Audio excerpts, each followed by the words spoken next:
Good afternoon, good evening, or good morning. All depends when you decide to watch this. Now, today we're going to be talking about not one, not two, but the third Charles Heston movie that we had to see. This movie was a little bit shorter than the other two by like an hour and BS, but it was a good movie. I'm not going to say it wasn't. So, we're going to be talking about El Cid.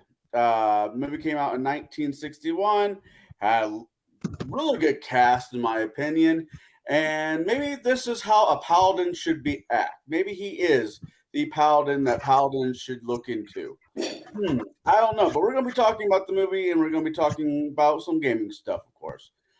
Today I'm being joined by Shadow. Gentleman Jack has teenager activities, I'm sure, that he's doing right now. Omenau and Mark.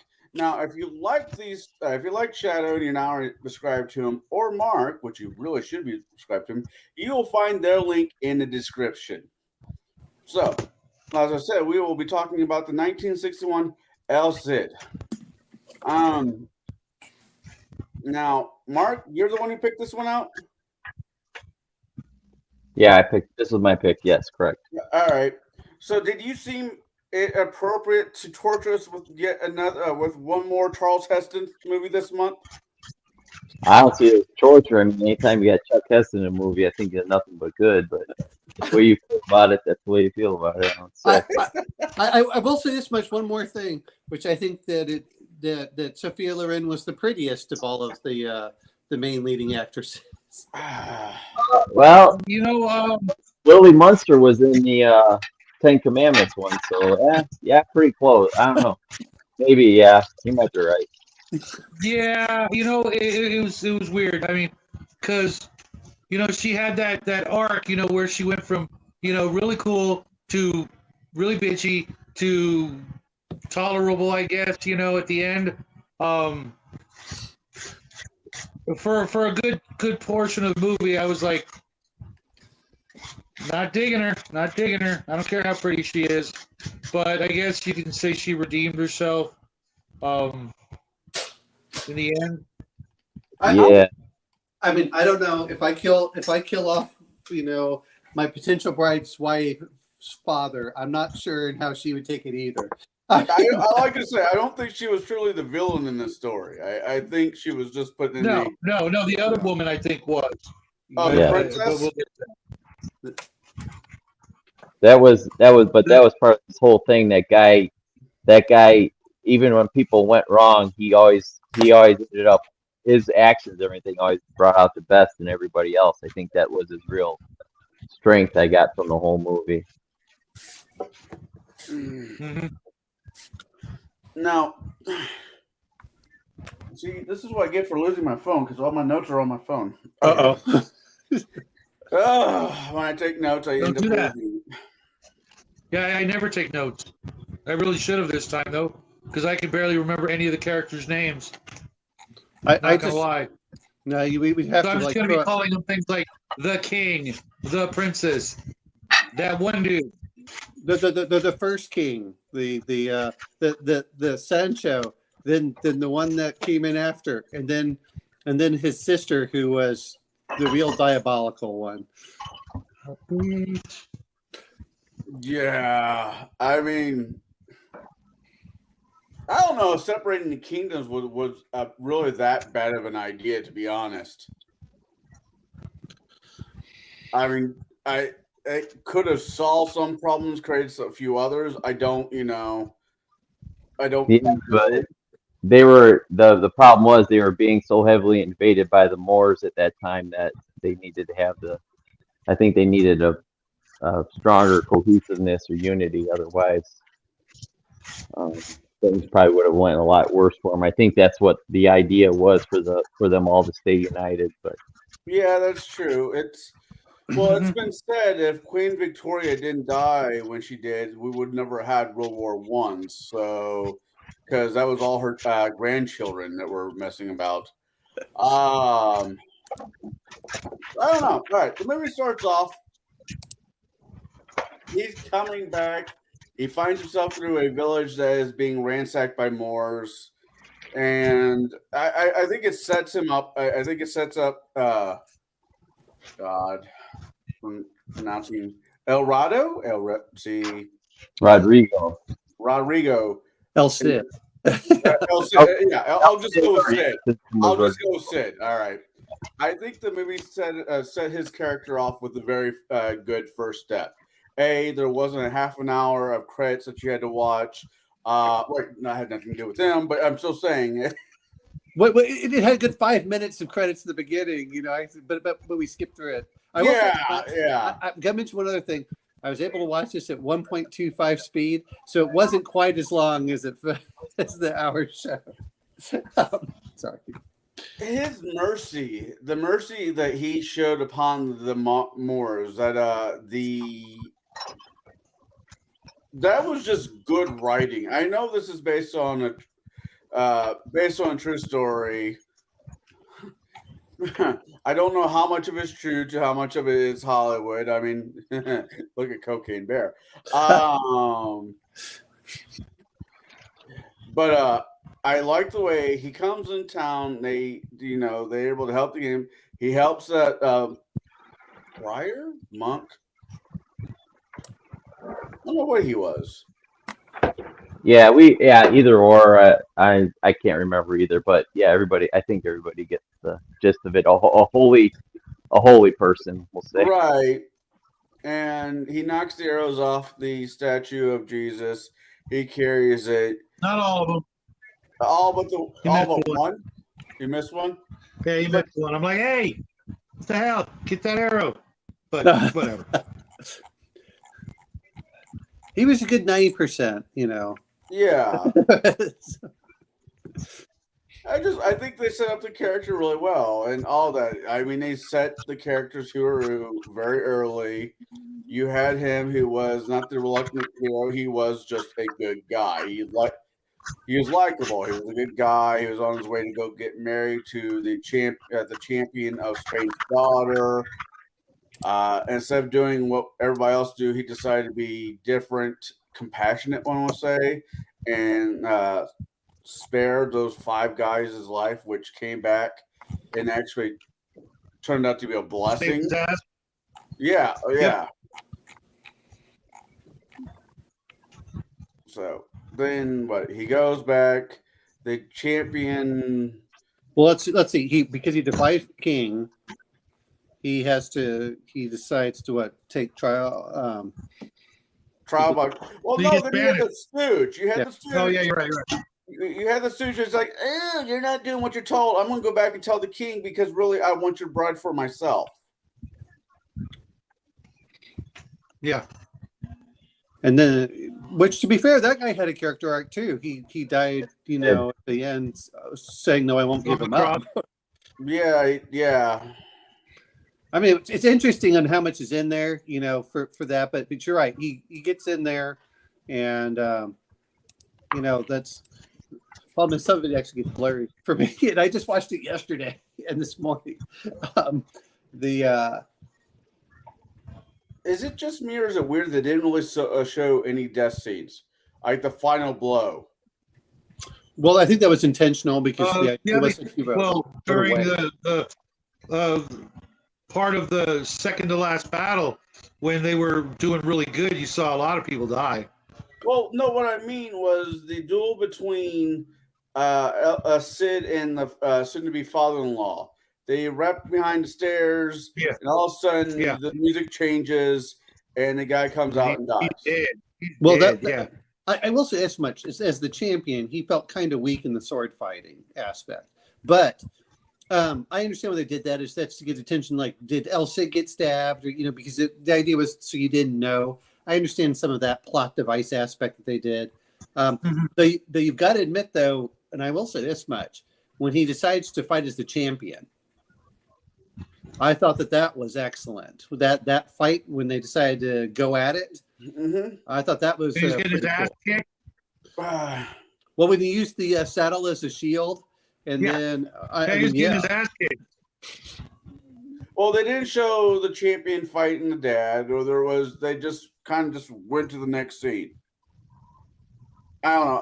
I don't want. Don't get me wrong. I didn't want to see the old guy die, but him drawing a sword or some like the beginnings of it would have been, I think, been a little bit more not appropriate, but put a little bit more meaning into it than black screen. Yeah, I think I missed that. Why did the dad actually go after El Cid in the beginning? How did that happen? I missed that part. He thought he was a traitor because El Cid And he just freed those decided, Moors. I'm gonna. How dare you? Mm. I don't know. Yeah, I mean, I kind of, that's part of where it kind of got fuzzy. Was I remember his father was there. He said, well, because I think his father was still the whatever the count or whatever it is that his father was, and when El Cid defied him, then they went after the father. So yeah, he threw the gauntlet and gave a slap to the father's face too, and Rodrigo wasn't No, I happy. mean, why did his wife's dad and him fight? I missed that part. Same thing. it was because it was what I remember that they were arguing about it because it had to do something with his father. His father was in there, and he said, "Well, what do you know?" And that's when they started to fight. The royal court. Okay, the guy who basically went and said that he was going to turn him into the king. They had a royal court. The royal court got together. The champion was on one side, El Cid's father, and people were on the other side. And towards the end of it, they basically said, the father came out, says, "I love my son. I love this country. You know how loyal my family is. ... to this family, to this country. But if you believe that he is a traitor, then you are a liar." Some variation of that wordage. Then the champion, the bride's father, says, "Well, if you think, I too thought he'd be a good son-in-law because of his courage. ... But if you call me I cannot have you to call me a liar. If you do so, combat's going to happen." And he said, the father's like, "Well, you are a liar." And the guy smacked him across the face with a leather glove. Then the scene goes black. And we just assume, because I remember seeing Sid's dad any other point of the movie, that the champion killed the dad. And then El Cid basically went to his soon-to-be bride's father, says, I want forgiveness. I tell me you're sorry. I mean, just recompense for what he did.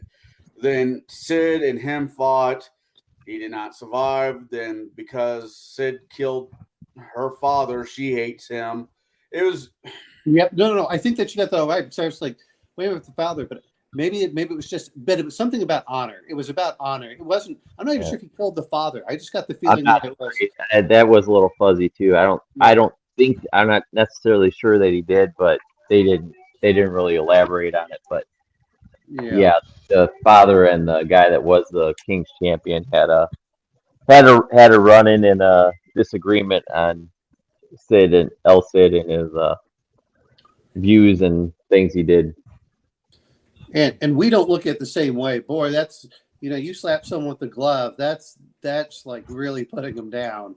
So that just humiliates them from that. And to be fair, if your father's an old man, there is no glory from doing that. But that's when he was coming in. I remember him coming back and apologize for all this. That you disgraced my father, and that's when they got into it. And then that's of course when Sophia Loren's character said, "I hate you." Well, okay. I can't really blame you, if your boyfriend basically kills your father, which side should you take? I don't blame her for her actions. I mean, she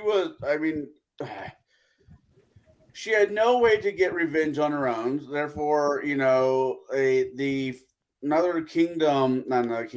lord from another kingdom basically shows up like, "Hey, we need help and you haven't been there, so we want to be our own country," and then all that. And so she supports the other guy because she wants the guy who killed her husband to die.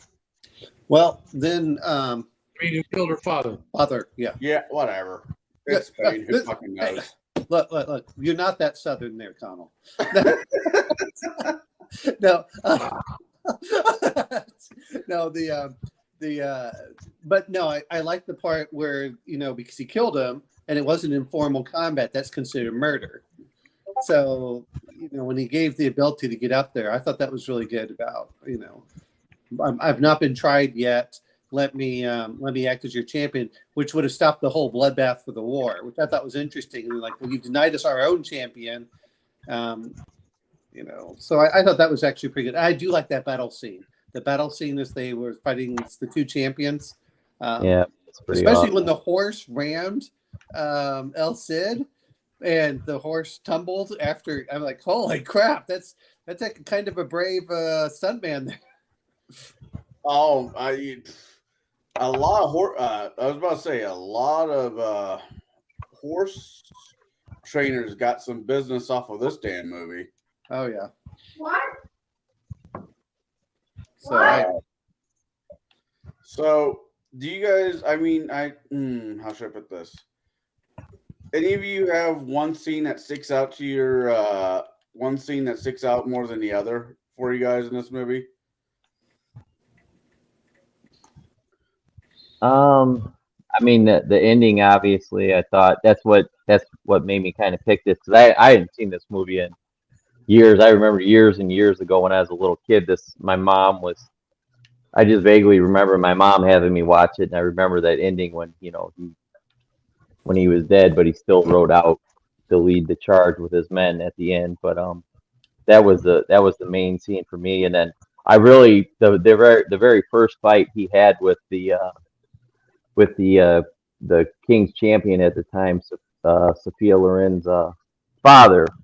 I like that fight between the two of them, and I really like the way it was shot. It was really, I don't know, I just like the cinematography and the way that whole scene was shot and the way it went around and just kind of circled the whole thing. But that was me. Those are two real big standouts for me. But I like all the fight scenes and everything in this. I thought were just great.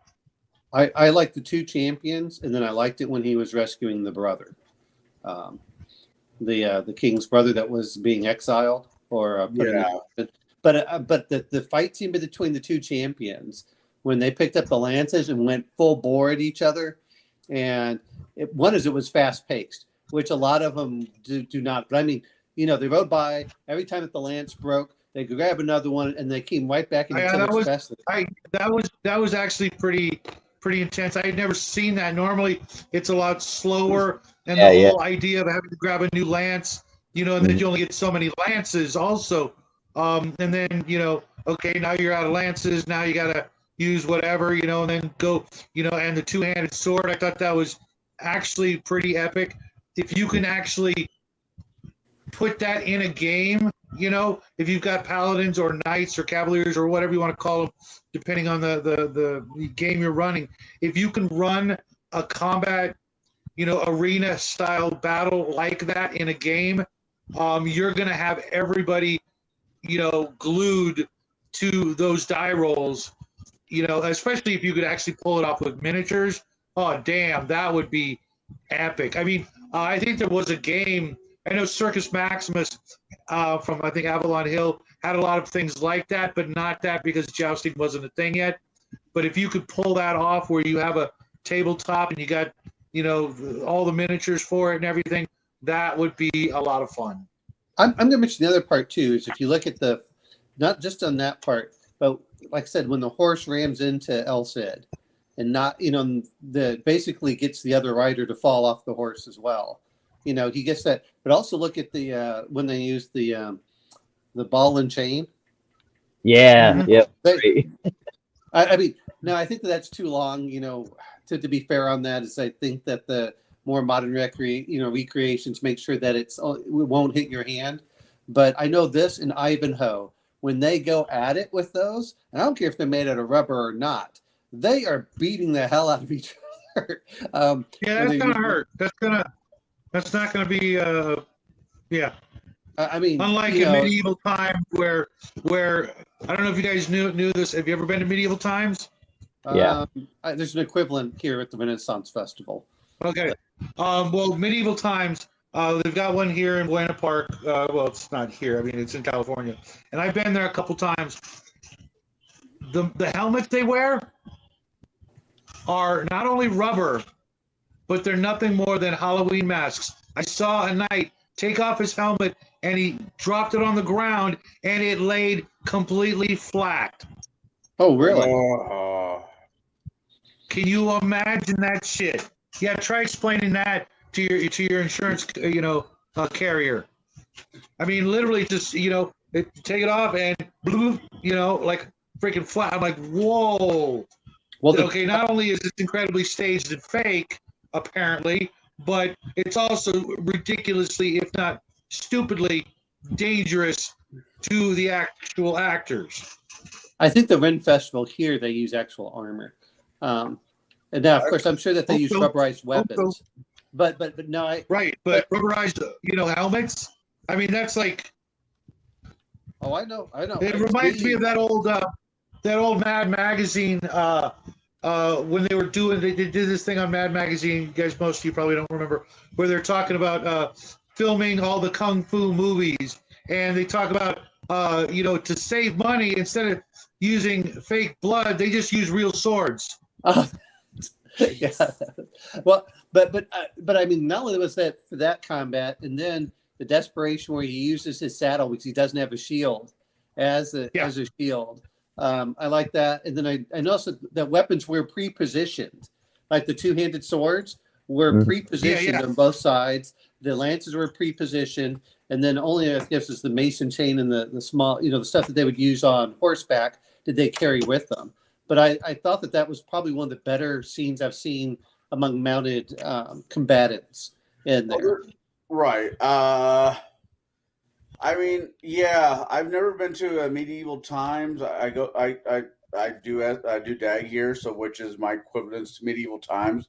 Only we don't use plastic or rubber helmets. We have either hard leather, saddle leather, hard saddle leather, or metal ones. But the combat scene, I mean, yeah, they were just about it. It was like, okay, you two go have fun. And I'm sure the stuntmen did have fun up until the time they decided, okay, we're now going to have the Charles Heston. I don't know if he did his own stunts. I'm sure. Only the stuff we had is without his helmet on. That was that's my feeling towards. But I mean, you don't want your main actor getting hurt by having a horse run into him. So, but I mean, that was what surprised me. And he'd done quite a few movies by then, and he was a pretty big name. So I could see, sorry, Chuck, you're not doing your own stunts, especially, Well, and they also did even during Ben-Hur, they said that he could ride well enough that they could do a lot of close-ups because of that. He was a man's. I mean, for the decade, he was definitely a man's man. He could probably, handle himself in most of the sword fights. To the day he died, I wouldn't have fucked with him. Excuse my French, but yeah, that dude was a badass, and I even his last week or month on Earth, I wouldn't have messed with him. But to a certain point, because insurance, Hollywood in America, the way I've always understood it, filming in America is highly expensive, not because of the actors, not because of all the scenery and everything, but because of the insurance. Well, and that's why they normally like to film like in China, where it's not as restrictive. Well, so they said that this was shot in Spain, which is great, and Italy. And at the time, those were really cheap areas to film at, because this was, they're still trying to recover from World War II and things. But I thought that's pretty cool. Actually, they did shoot I'm just looking at the filming locations: Spain, couple places in Italy.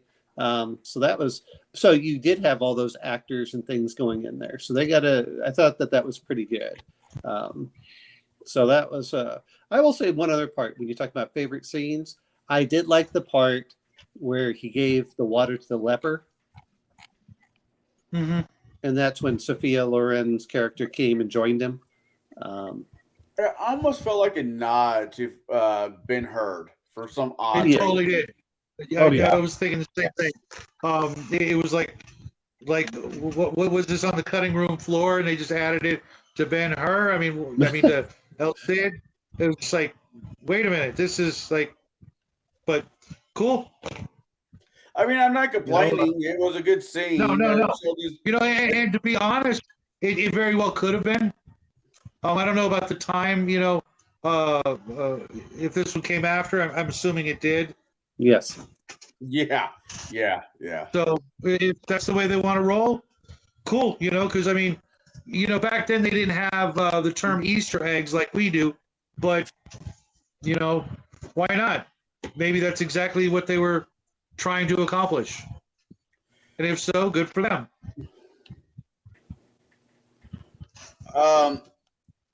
Okay, so we did scenes. We're jumping around kind of easy.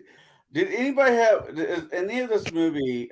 Did any of the characters other? I mean, there wasn't all that many. I mean, they're all good characters, but there weren't all that many Supporting characters, what you're referring to? Yeah, you had the. Yeah, there were a lot of douchebags. But there weren't a lot of characters to latch on to, for this particular question. I'm gonna have to go with the.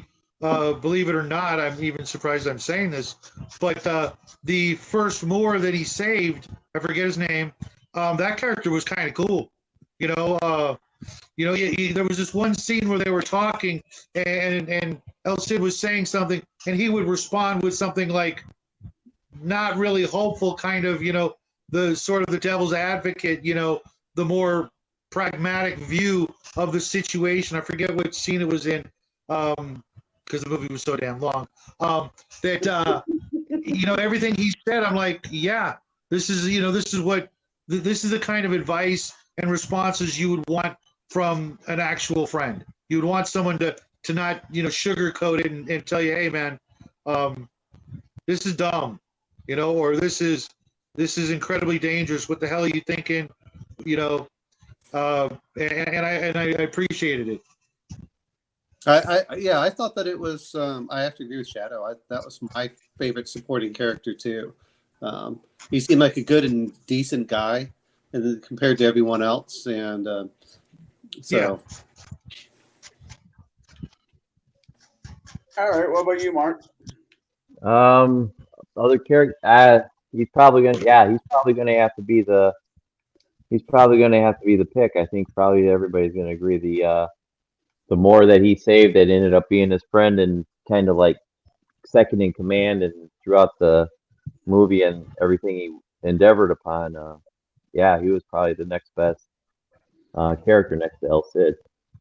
Then saving his bacon, afterwards, I thought that was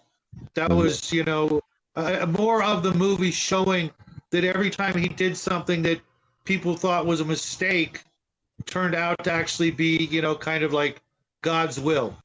Yeah. Even when he was a ambushed. lot of God's will in this movie, it felt like.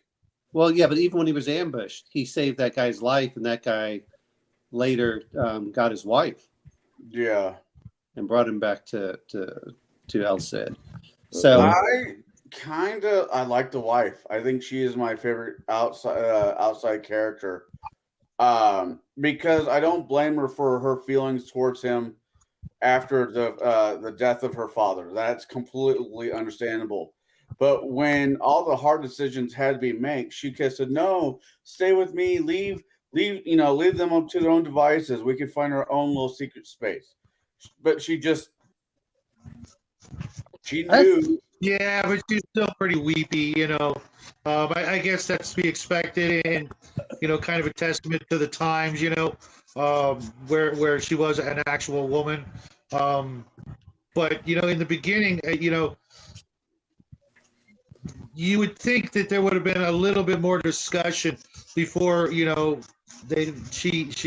hated his freaking guts. It was like, if someone pulls a knife on me, oh, sorry, because you're so and so, I'm not going to fight back. Screw that. I mean, he could have punched him and knocked him out, done some sort of, John Wayne kind of thing, but he's got a freaking sword. You got a sword. You know. Well, but to be fair, but come on, you killed her father. I can't blame her for that. I did think that was interesting when, they were giving out talk about the fight when they're about the scarf. Which one will you get? She gives it to the other champion that's actually going against the king. I mean, and then the queen or I guess it was the princess gave her scarf. The one, which reminds me, we're saying the best character. What's the character you hated the most? Oh, the younger brother. Jesus, he was such a toad. It was weird too because at first, I thought, oh, he's going to be the good one, and it turns out, no, he's the worst one. You know what I mean? He seemed like, but then again, I mean, he was kind of a pussy for running and not kicking his brother's ass. I mean, I get it. Sometimes, age, etc. Being the older brother gives you the advantage. Trust me, I know all about that. But, I didn't give him a pussy. He brought out the knife, and then he nearly got killed. And he did fight that battle. He did fight that battle. I have to give him credit for that. Well, you mean he lost that battle? Well, he did fight. I mean, he actually was wounded in it. Yeah. It wasn't like he just, a lot of them will sit back and do nothing and like, oh, I'm so whiny. I'm like, no, he actually got wounded and he had to get cauterized. But it's his sister. That's the one that I didn't like the most. She was the evil bitch. Yeah. There for a second, in the very beginning, I thought El Cid would have ended up with her. Yep, I thought the same thing, Connell. I'm like, she's not that bad. Oh, yes, she is. Boy, were we wrong. I thought that was going to go to a different direction. I'm like, well, shit. Well, she decided to kill off for the, her own brother for her other brother, which left a kind of a weird thing, which I don't know the whole history on it. Was there kind of this incest feeling that we were getting? Yeah. Yeah, you know what? I wasn't going to bring that up, but since you did, like, really? They're going to go that way? I mean, this is 1960s, but the older brother, whatever. Was it? Yeah, the older brother accused him of more or less of incest with the sister. Mm-hmm. And I'm like, wait, did I hear that right? I had to rewind that just to make sure, his show saying this is a 1960s film. They don't, that's not the things you're expecting here. I mean, these aren't Egyptians. Yeah. But to be fair, a lot of them were pretty inbred. Yeah. That was a thing with royalty. Not unheard of. You don't get much more inbred than that, do you? I mean, that's like that was just like I said. I had to rewind the scene to make sure I heard that correct. I'm like, oh yeah, he definitely accused his brother and sister of that's okay. Well, and I will say this much, talking about my favorite scene. I did like it when El Cid refused to bow and then made him put his hand on the Bible. Oh yeah. Yeah. that wasn't grab the king's hand and force his hand on the Bible in front of who everybody was there. Oh my God! Of course he was going to get exiled. There's no way. He's lucky that's all he got. Yeah. There could have easily been a crossbow, hidden behind a tree, waiting for his ass. The pure. He knew what was right, and he forced the issue, left, right, and down the center. If he thought it was the right thing to do, he forced it, which I can respect that. I really can respect that. But man, this movie was as soon as you think it's going to go one way, it flips the other. I thought he was going to end up with the princess, to be completely honest. Until the last 45 minutes, and you pretty much knew how it was going to end. I mean, no spoilers, but and it was was pretty powerful. You know, I didn't start crying or anything, but it was a pretty powerful end. You know, he knew that, you know, there was only one way this was going to end, you know, which is weird because, you know, I guess it's too much of the gamer in me. I'm like, take the freaking arrow out. You know what I mean? Well, the problem is, if you heard, is that they expected too much blood loss, at which point he couldn't lead the army. That's the way they were looking He at. still couldn't lead the army. You know what I mean? Well, I mean, you know, it was Weekend at Bernie's at the end. Well, apparently, I'm looking through some of this. You're laughing at that. Apparently, his wife did do that at the end in Valencia. Yeah, She put his dead body up on the horse to ride out, which is not shown in the movie. But apparently, that's what happened in the myth of El Cid. Is because they were afraid that they would lose. How much of this was, you know, myth, and how much of it was, you know, I accurate? haven't had a chance to really look into it. I'm not a history guy, so it's all, you know, to me, it's all, you know, King Arthur and right. You know, he was a real fiction. person. He was a real person. I know that much. He was not nearly as nice as they made him out to be. Clearly, nobody is. Yeah, I mean that's one of the things, but yeah, I think he's considered still a national hero by Spain. So, you know, sometimes the myth is more important than the reality. Absolutely. Yeah, it's like you know, like the same with Robin Hood and all the you know, and King Arthur. Yeah, right, right. Yeah. So it's actually, that was the other thing. This movie kind of felt Robin Hoodish to me.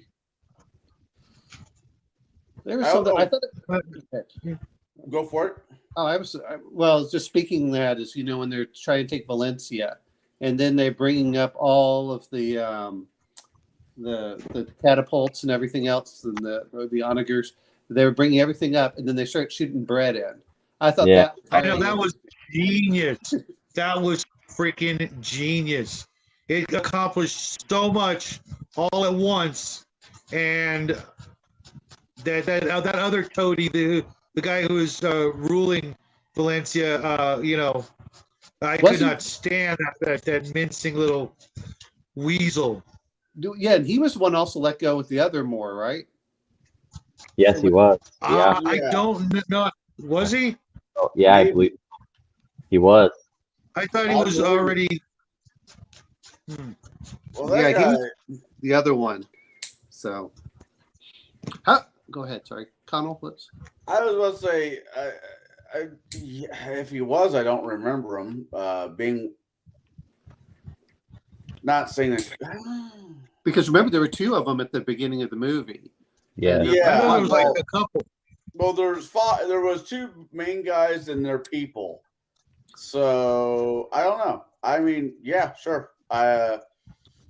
Unless I messed up and got the faces wrong, I thought that those were the two. No, I think I think you're right there, Omen. That's the way I remember it too. He was one of the ones that was in capture in the beginning too, but. Well, no, he was. Oh God. He showed when the guy tried to do the first setup. He was there behind the scene. He was there when they were trying to set him up to kill him. Oh, in the ambush. In the ambush. That's the first scene I actually remember seeing him at. Okay, I thought that he was one of the two that he was released at the beginning. No, I just got done watching the movie and I can't. Remembering women's faces, sure, I can do that. Remembering guys' faces, not really.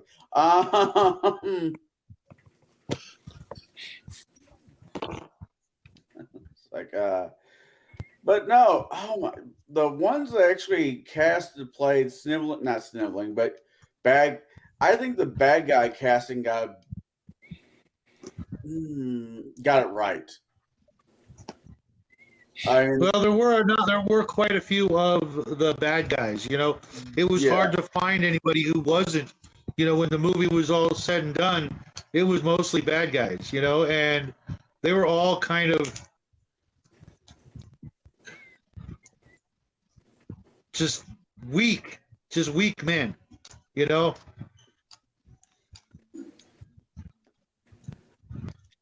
Right, that was actually quite a brilliant idea.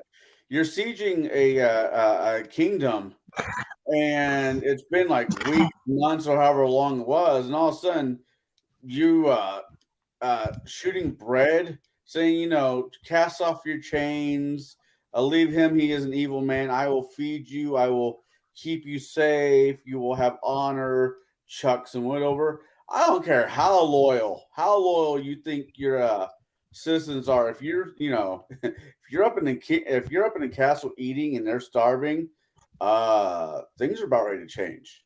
Okay, Yeah, so word's going to get out too. Word's going to get out. I mean, that guy was just, typical royalty, eating grapes while, his subjects are starving.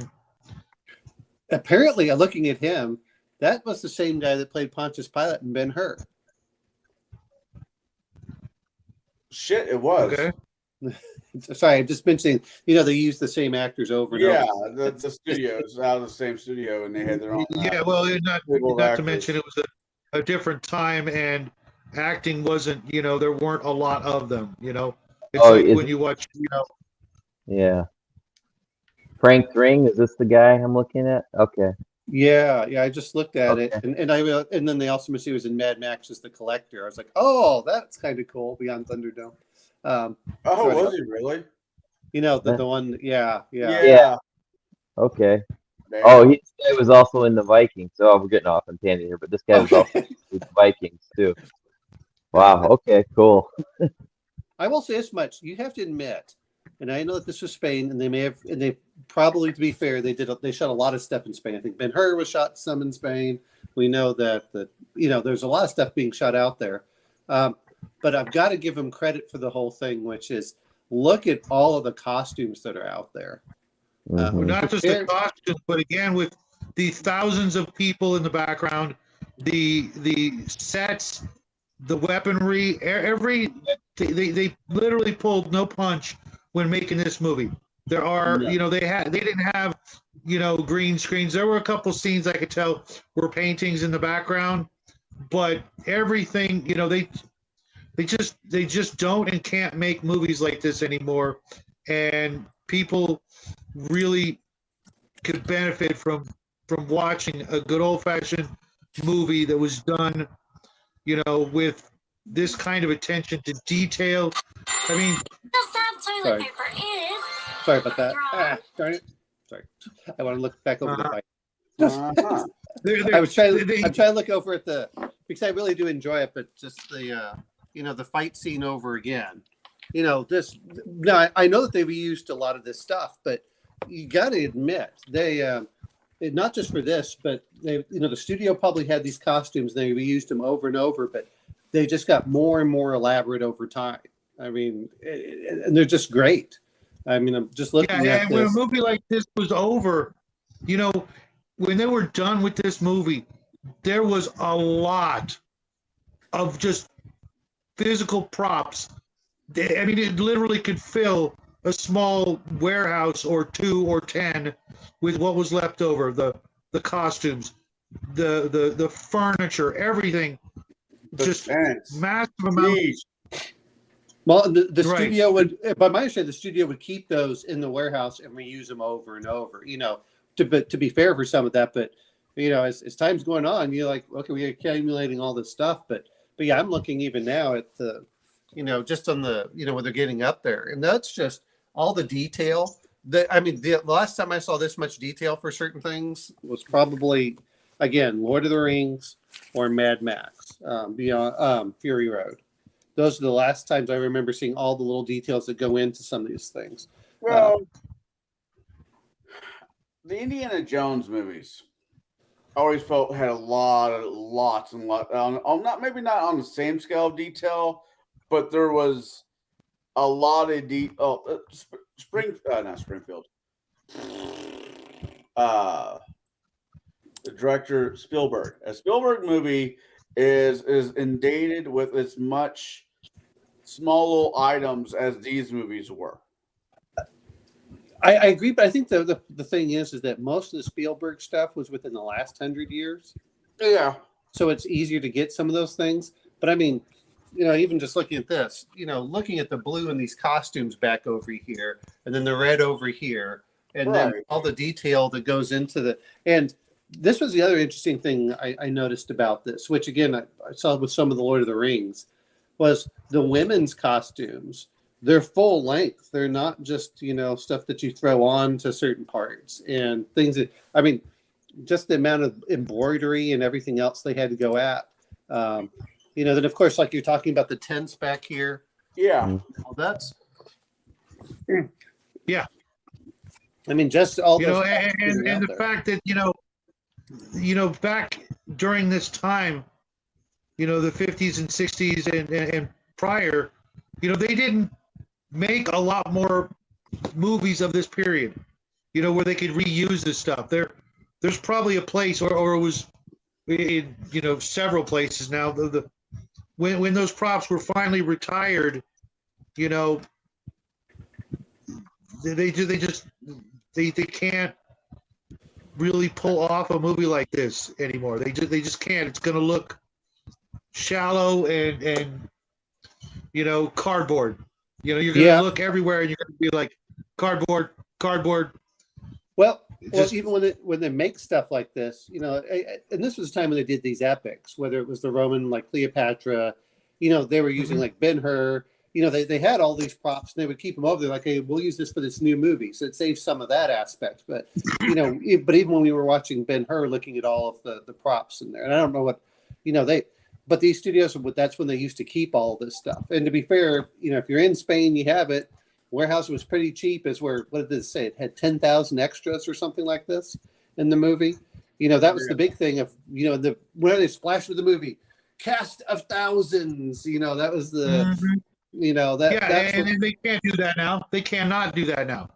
You're lucky if you get a cast of tens.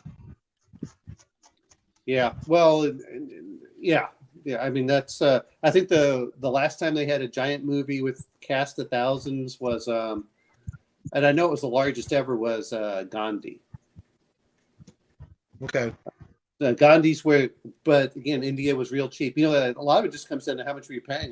My grandfather was an extra in some movies in the 1930s, and he said, "Hey, we got paid $1 a day or $5 a day to be, an extra in the background."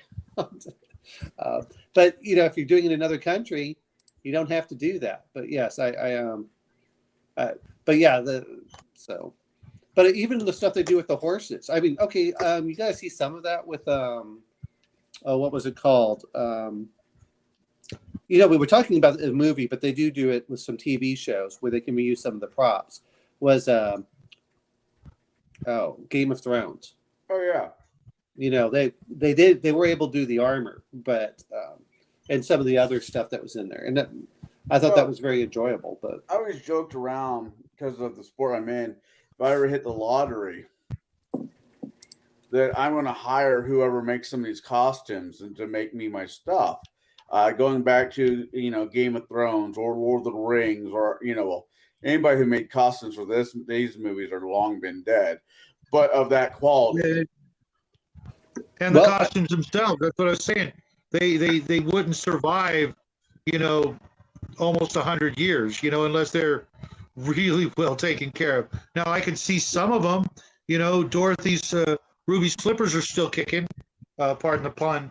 But some iconic things, and even then, years from now, people won't know what you're talking about. If you mentioned, Dorothy's, slippers, what did they sell for recently? Over $1 million or some crap like that. Yeah. I know a lot of props will get bought out by wax museums will get their hands on some old props. Sure. Themed, was it Planet Hollywood restaurant had a bunch of, but yeah, to a certain degree, a lot of the movies, I did not expect to be able to find, let's say Charlie Chaplin's hat and walking cane. That's probably lost to history. But there's going to be certain movies out there that are going to have enough of a what's the wordage I want to use? Enough Following? culture significance where the props are just not going to be able to disappear. R2D2, a CPO, you know. Which one? I mean, some of the props you're talking about had multiple versions, but some Right. things there was only one. You know what I mean? And But if it's going to be 100 years from now, a lot of these things people will not even care. You know, oh, so what? You know what I mean? It was in, you know, Ben-Hur. So what? You know, it's going to get turned into garbage. The Ark of the Covenant from, you know, the first Indiana Jones movie. Who has that in their living room? You know what I mean? Well, the thing, Or I did it think just get destroyed? well, No, part it's of it, around. I think, is the studios and what they want to do with it when they're in there. The smart thing, of course, is just to auction it off. I've seen that. I've seen that being done with TV show stuff. But you know, I noticed that was one thing going a little bit different was with Battlestar Galactica. As soon as it was over, they were destroying a lot of the background sets and everything immediately. And to be fair, the original Ben-Hur from what was it, the 1920s, I think they just buried that in the desert. Oh, as I said before, the small town from the Pee-wee Herman, Jesus, from Popeye, the village, the Rob Williams. Granted, this has not been 100 years ago. These are still, we're talking about recent, well, Ben-Hur, not recent. But I know the small village that they filmed Popeye. It's still up and standing. It's over in Italy. It's a small little village, and it's been abandoned. Or Star Wars, the desert, the town is still, they're reusing it. You know, it's almost some of the same buildings that they had when they shot the first one. I really think it just depends on where the movie was made. I think I'll have to find out about the Alamo, you know, the John Wayne movie. Right. The windmill that they used in Gone with the Wind is still up and standing in Arkansas. What town is Little Rock, Arkansas? I've seen that. I got pictures of being there. So I think it just, you know, depends on where it's filmed and how much of a life it's going to have after the movie is done, per se. And how popular it is. Apparently, I'm not sure if they've done it, but you know, the Alamo that was built for the John Wayne film is still up and running. And to be fair, I was just in the city where they're going to be shooting. What is it called? What is that? Yellowstone. They're going to be doing one of the prequels for Yellowstone there. Oh, Ranch 66. I'm not sure. That's what I'm hearing. I mean, I'm not that familiar with it. I So love that Stephenville, show. Texas. That show makes me happy. No, I think I'm not sure if it's a current one or if it's one that's in production. But I was out there and they're actually putting out wooden, you know, they're covering up the concrete with wooden boards and everything. So it looks like and it actually makes the same sound when you walk on it. You know, it's, but that's what they're doing in the middle of downtown.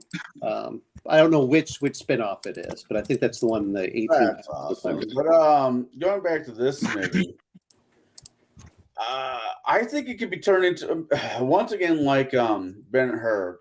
I don't think it's going to be an individual, like one person. You could have one person being a paladin, because that's kind of what, in my mind, that's kind of what Sid was. Sid was a paladin. Oh Yeah. yeah, definitely.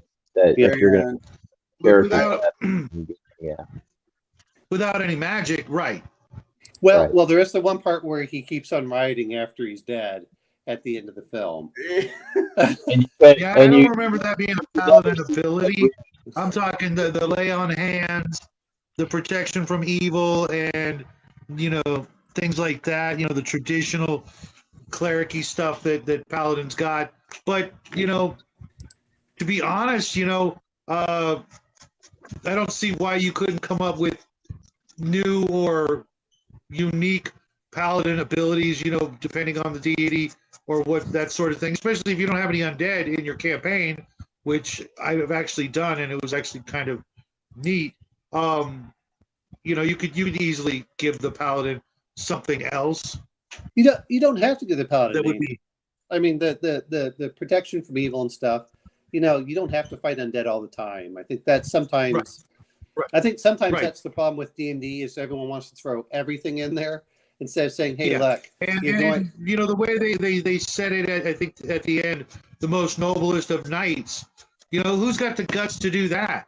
You know what I mean? Actually run a knight who's lawful good and gets none of the magic. Well, that's what a Cavalier's called, you know. Right, but who doesn't want to run the Black Knight instead? You know what I mean? I don't know anybody who's ever played a Cavalier as per AD&D and not went, okay, I got to be good at the beginning, but as soon as I get the chance, I'm going evil.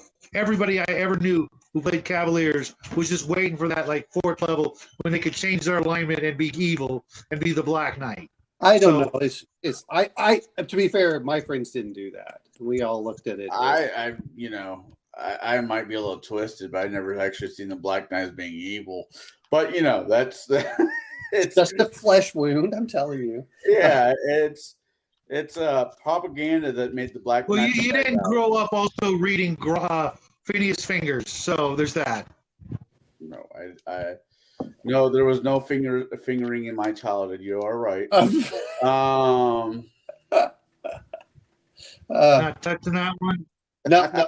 We have to have double time here, 100%. But no, But like I said, this is one of the things that I liked about which of course I'm putting up there instead of trying to, put it exactly in there. But this to me is the highlight of. But I did admit I liked a lot of the stuff that went on here. I liked the sets, looking at the people going off. It's funny that it didn't feel like this movie dragged either. I will say as much as this movie is fast paced. It felt that way. I wouldn't call it that, but there were a lot of scenes like, when I was watching the movie last night, knowing I had to do some other stuff, I'm like, yeah, I can fast forward these scenes of the horses riding and and the faraway shots and stuff like that. I didn't, but I could have, and there were some scenes that sort of dragged on, but back then. Some people that might have been the first time they ever got to, see horses or something like that, which was making me wonder about a lot of we were talking about the props, the war machines, the siege engines. Can you imagine trying to get people to build those today? You're sure you might be able to pull it off, but there'd be so many restrictions and, OSHA would have to get involved and all this other crap. God, I don't know where this college is, but there is a college course that actually teaches people how to make them. Well, you know what? They do that for mechanical engineers. Right. But I'm going to bring up the other part is, so they're going through it this full speed here. But the other part that's coming into it is if anyone's watched Todd's workshop, look at what he does. That's an excellent YouTube channel that if you want to see realistic and how things actually worked, I thought was great. But like I said, is the other part is try and find people that are actually trained in some of this. I don't want to say that things can't be done, but they would be done at a much smaller scale. But the other part is, this is the time when people went to the movies that they actually worked. They wanted something out at the movie. Like nowadays, I hate saying it. Why do I want to go to see an art film in a theater? I'll just rather go watch that on TV. If I really want to go see a big spectacle, I want to go to the theater to get the full experience. Yeah. Which I even like comedies and things like that. You cannot possibly pay me enough to go in and watch a movie that's anything less than some sort of blockbuster or if I'm just going to watch people talking, and that sort of crap, no, it's not going to happen. I want to see explosions. I want to see fighting. I want to see, monsters or spaceships or weird crap that I won't see, go into the freaking mall. You know what I mean? I don't know how people will shell out the money to make and then watch and pay to, go to the theater to watch movies like that. There's freaking a million things on TV, But I'm going to say one thing, though. It's like I watched Dune, the new version, 2021, on HBO Max. And after I did that, I went to the theater so I could get the real big impact of it. But I said, well, I'm not going to shell out the money unless it's a good movie. And sometimes, even though we talk about this, some of these I feel are just going to be better to actually get. If I was a movie theater, I'd much rather go see some of these old films in the big screen than I would to watch them again on TV. That's fine. But I don't want to necessarily watch all the superhero films.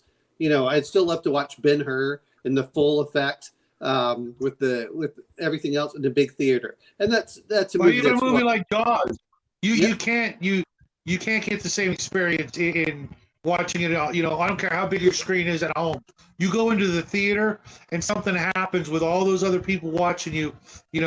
That thing that happens when you get too many people together, everybody's IQ drops, and you can buy into the fact that this big giant, rubber or inflatable shark or whatever, is chomping on people. You can. There's something about the experience, but it's got to be something big like that. Even though Jaws didn't have the most extensive budget, it still had something going for it where the sound system, the focus on it. If you're watching something like that at home, you are getting distracted by a million different little things you're not even aware of. But you sit in one of those seats and it's all dark and everybody's being quiet. You have no choice but to focus and appreciate every little detail, even if those details suck. You get a different experience, totally. My point was, I don't know how you get people to watch a movie that doesn't have all of those things, where it's, so many comedies over the years. I'm like, you pay money to go see this in the theater? I just don't get it. Well, I mean, when I was younger, that's fine. Of course, I always went to the matinee, so it was like $3.50 or $4 to go to the theater. Yeah, if it's a date, I get it. No. This was by myself, and this was $3 or $4 in the morning. I watched the first showing, so the only people there were old folks like us or older. They're all retired. Hey! We're not old, not yet. So you need a walker or some sort of assistance like that. You're not old.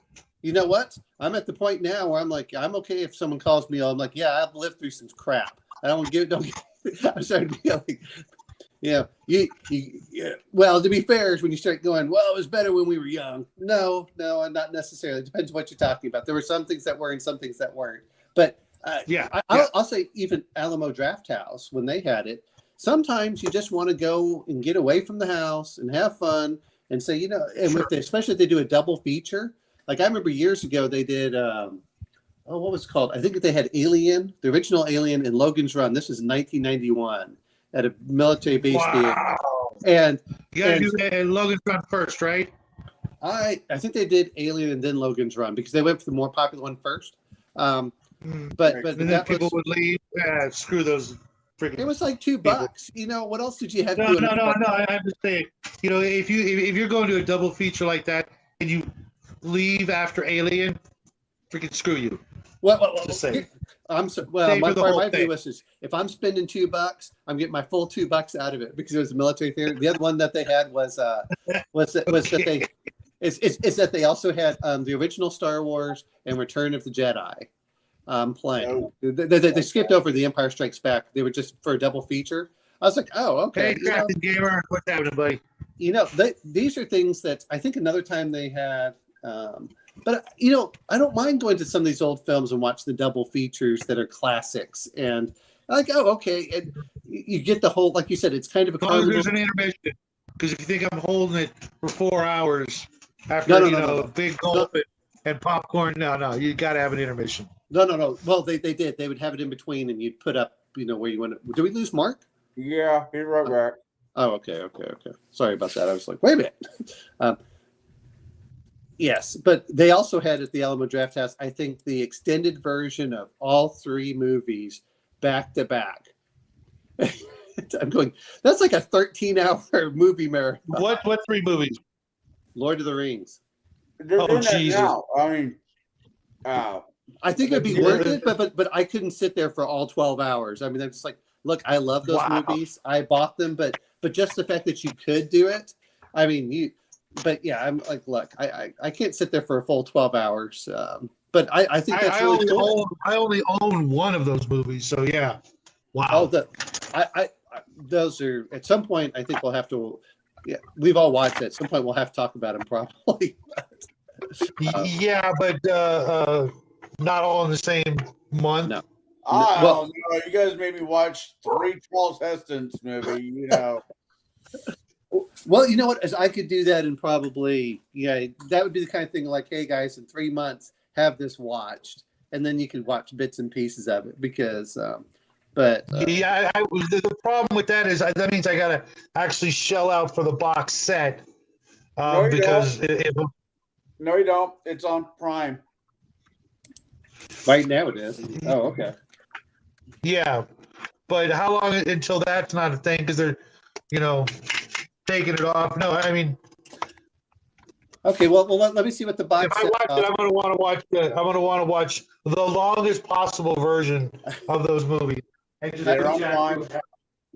I'm trying to look up on how much it is for the videos here, but those are great. And to be fair, I've watched all of the extras too, where they talk about when we're talking about this movie too, but where they do all the wonderful embroidery work and everything else, and you're like, oh wow, that's pretty good. Yeah, I'm looking at it for the extended version, and I hope these are all English. It says, well, that's the. Hold on a trilogy. sec, folks. Well, just carry on. I'm looking at it, and it says for all 3 discs, it says $15, and I don't know about. No, I'm sorry, the extended version says 38 for Blu-ray and 15 and 10 for the DVD. But I love all those things. I do. I love. Part of going to the movie is the experience of everything in there. And not that I've seen everything for it, but I'm like, okay, fine. Sometimes I'll go to the movie with my friend and we'll go see it just because it's a reason to get out. It's still cheaper than going to a bar. So, No, I get that. I mean, I was kind of thinking tonight after we're done doing this, I was going to probably go see the Renfield movie. oh, okay. You'll have to let us know how that is for humors. Well, the problem is with some of these comedies, like I don't need to see this in a big full screen, but some of these epics, you really lose a lot by not having. Hey, Mark. We lost Shadow this time. Yeah. Me and my ex-wife, because my favorite thing to do every Friday is go see a movie. That's just kind of thing since left over from childhood. And she's like, well, tell you what, and she's not a movie person. She's kind of like everybody, kind of like you guys. Some movies don't need to be seen in theater. And I'm like, that's fine. I can make that. If it's a big Star Wars, if it's a big epic movie, we'll see in theater. If it's something else, we'll just wait for it to come out. And that was our agreement. This movie, I'd love for them to redo. Not to redo. Wow, that's a different conversation. But I'd love for them to re-release it in theater. They're about ready to do Lord of the Rings in theater this month. They are going to. I mean, that's something I wouldn't mind doing. The only problem is that I liked it like if it's an Alamo Draft House where they bring food and drink to you while you're sitting in the middle with a real meal. That to me would probably be worth it, but man, it is so hard for me just because I get fidgety after so many hours to actually have to sit there for what is it? They're each of them were 4 hours long with Return of the King, like 4.5, 5 hours. Like that makes a 14-hour day. You got to start at 8 a.m. and you don't get home till, an Alamo Draft House is an hour away from me. So, all right, shit, I have to go to my friend's house, stay the night. We're going to start at the from the morning, and then I don't probably get home until like Sunday morning or something. Yeah. It's, Shadow, you're muted. Shadow, you're muted. We couldn't hear you. Okay. Still can't hear him. Can you hear him, Connell? He's muted. Can't hear him. He's muted or can't hear. Okay. Nope. There's having audio issues. Uh-oh.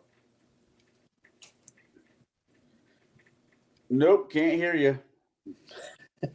I could read lips though. I can read fingers if you're close enough. Here's one finger. Hey, Connell, this is for you because you don't deserve the middle one. No, Oh, hey, read between the lines. I know. Yeah. Anything else in this movie you wanted to? I'm trying to think. This movie is one of those movies that's just there's nothing to bitch about. It was all really well made. I mean, they didn't even have the intermission in the middle of it, so I wasn't like losing Yes, my they did. mind. The one I watched had an intermission. Mine didn't. Okay, the one I watched was probably a longer version. But to be fair, I just skip over intermission until I see them come back. So this one had the 20 minutes that you didn't like at the beginning, or whatever, the 4 or 5 minutes at the beginning, and then it had an intermission as well. Okay, How about now? Yeah. The version I watched, well, there was a couple different versions on YouTube. One of them was with the Korean subtitles. I didn't want that one. But mine had no intermission. It was just went straight through. Mine said 3 hours long, and it had an intermission in the beginning part that you hate so much, which I understand. But so Shadow, you were saying something about when I was talking about how long it'd be for like 14 hours for the. Yeah, I'm not awake 14 hours on a regular day. I'll be, yeah. So no, not doing that. I love the idea of it. I love the idea of it. I just couldn't do it nowadays. Yeah, it would make more sense to do it a Friday, Saturday, Sunday thing. That would be great for your business in general because then you're gonna get, a guaranteed 3 meals or from each customer, so to speak. Each customer is gonna come back, and maybe they don't come back for the middle movie or maybe they can't make it Sunday. Okay, fine. You know what I mean? But all in one, yeah, no. I'm gonna end up falling asleep right there at the dinner table. That's how you can tell when you're old, is when you're like, no, I can't do it anymore. But boy, when I was in my 20s, like, I'm up for it, man. We can do this all the way. Oh yeah, I used to do a lot of double features, on Saturday. Yeah, I can do a double feature, but when one movie's the length of a double feature, No, I agree with you. I think a 3-night would be perfect. You do it Friday, Saturday, Sunday. I think that would be and even better yet, drive-ins. I would much rather do the drive-in thing than all of that. Go out, have a nice dinner, and then go do the movie. Get there early so you can walk around and do whatever, get your stuff, your snacks, whatever. And a lot of the drive-ins that we used to go to would be great because they'd have like a park on the premises so the kids could burn off some steam going on the slides and the swings and that sort of crap. And then okay, now it's getting dark, get in the car, you watch the freaking movie. Hopefully you're not in the back seat, although I was in the back seat for Jaws and Alien, and it's probably a good thing because back then I was pretty young and Jaws was terrifying. It was absolutely terrifying. So the last one I went to, they had food trucks out there. So they would have a live band sometimes, not all the time, but they would sometimes have a live band before. Yeah, while they're waiting for it to get dark, they would then we could get the other like food in there, and then a lot of people would bring out lawn chairs, and they would just drive up, and there'd be an angle, and just say turn it off. We did that all the time. Lawn chairs, blankets, the whole bit. And it was multiple movies. They would have like 6 or 7 showings, so you could angle whichever way you wanted. So if you want to watch one movie, the kids want to watch another, and you just turn the TV. So then everyone was happy at that point. So to me, that's a great way of doing it. Really quick.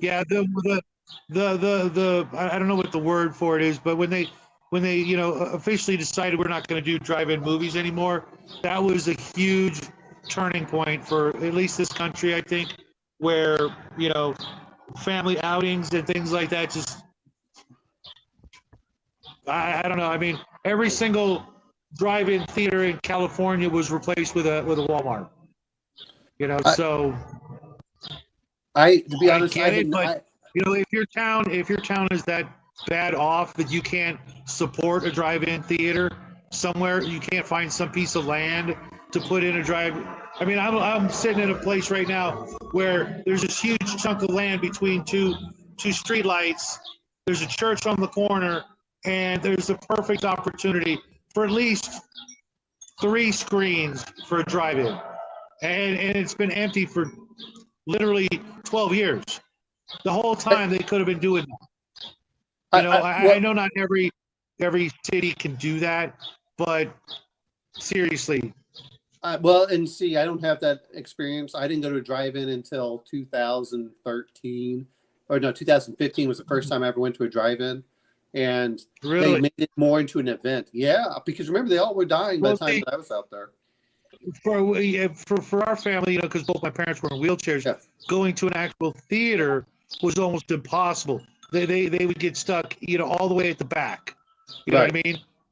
And it just, for them, it was like, this is perfect, And for us, we, bring a lot of our own snacks, but of course we get the popcorn and, other stuff like that. But, if we wanted to, stop and get a pizza beforehand, we'd get a real pizza instead of that pizza that's been sitting there, since the night before. They just heated it up, kind of thing, or have somebody didn't, give a rat's ass about making the pizza, and okay, fine, I'll make the pizza, or whatever, those hot dogs that were freaking nasty, whatever, Wizard fingers. That's what we used to call them because they're all crinkly or old. Yeah. So I mean, you're talking about this, but I've been to the nicer theaters that they have around here, like the Alamo Drafthouse. The prices are pretty reasonable. They're at or below most of the other movie theater prices, but because they have a full food and you sit down and they have a table in front of you. And I used to do that. That's some of the areas I used to, even in the smaller towns, where I remember watching some of them that would come out. They come out like 2 or 3 months later, but it was like the dollar showing.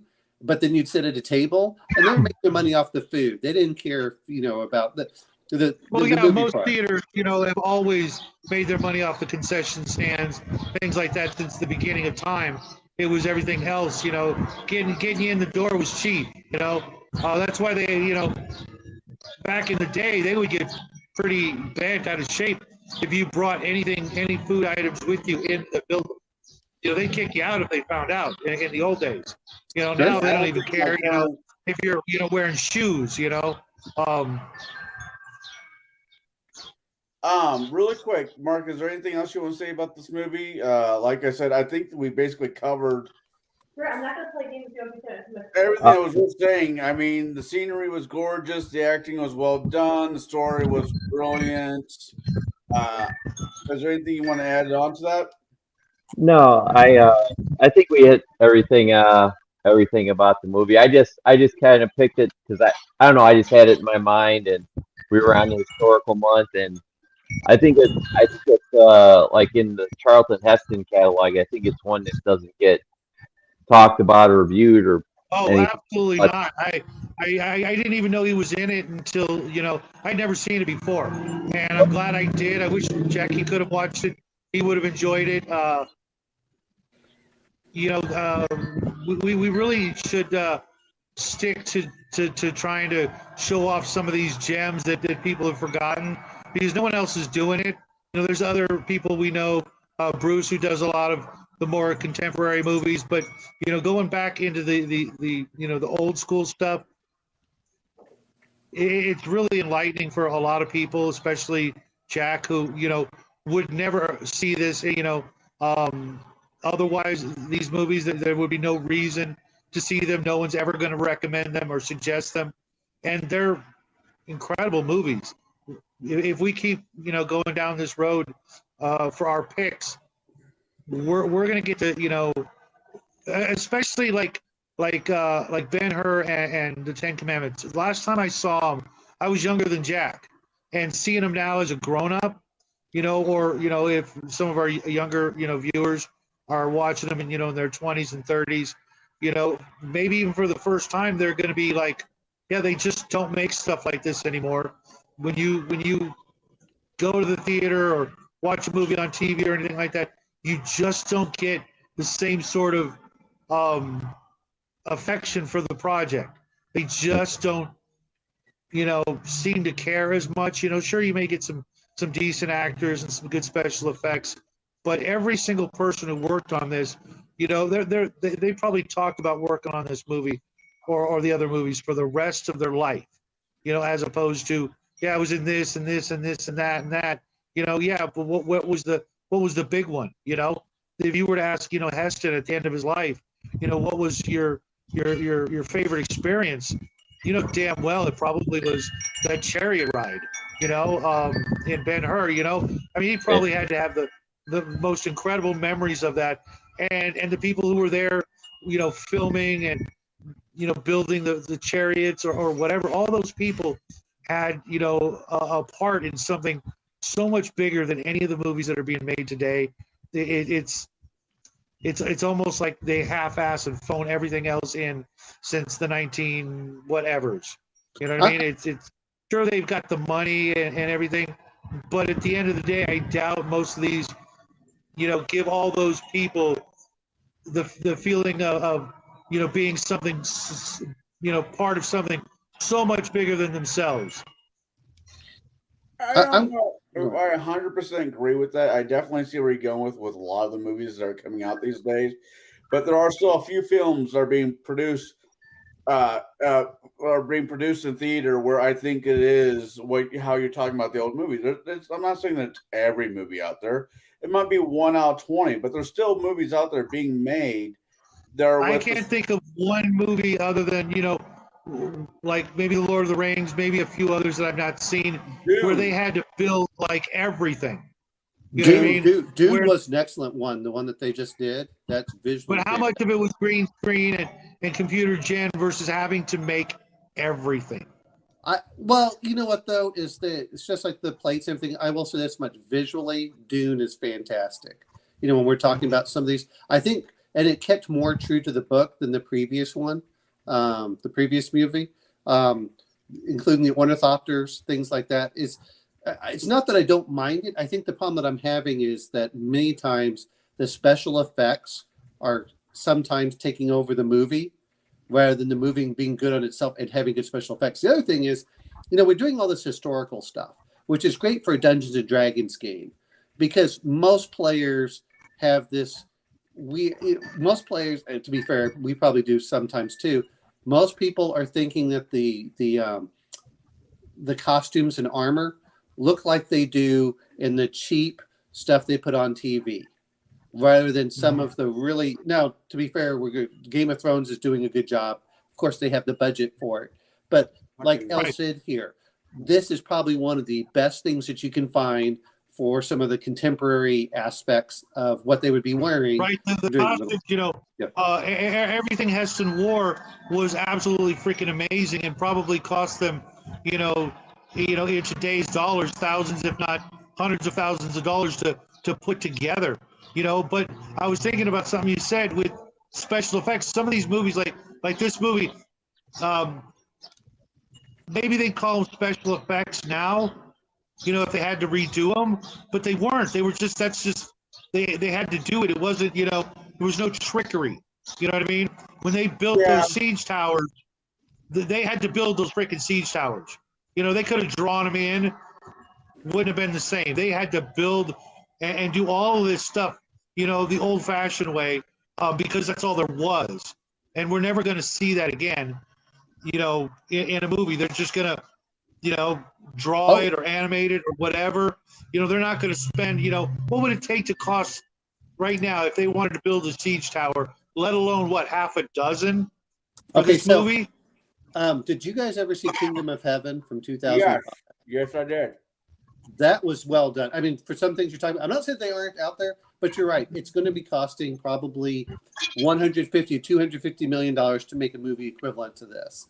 What you're talking about right now, the way I see how Hollywood is for the most part, you see Lord of the Rings, The Hobbit, a lot of that stuff was green screen. I'm not going to say it was, but there was like Hobbington or whatever the freak. Right. That was actually there was some things you can't fake.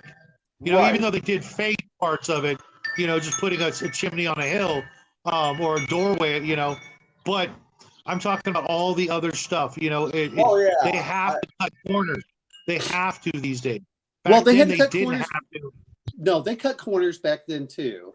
I mean, but you know, I think part of it just comes down to there are always camera angles to make it look like there are more siege engines than they are. Maybe they only built 2 siege engines, and then they, you know, cut them. You know, I'm not saying they don't do trickery just like they did.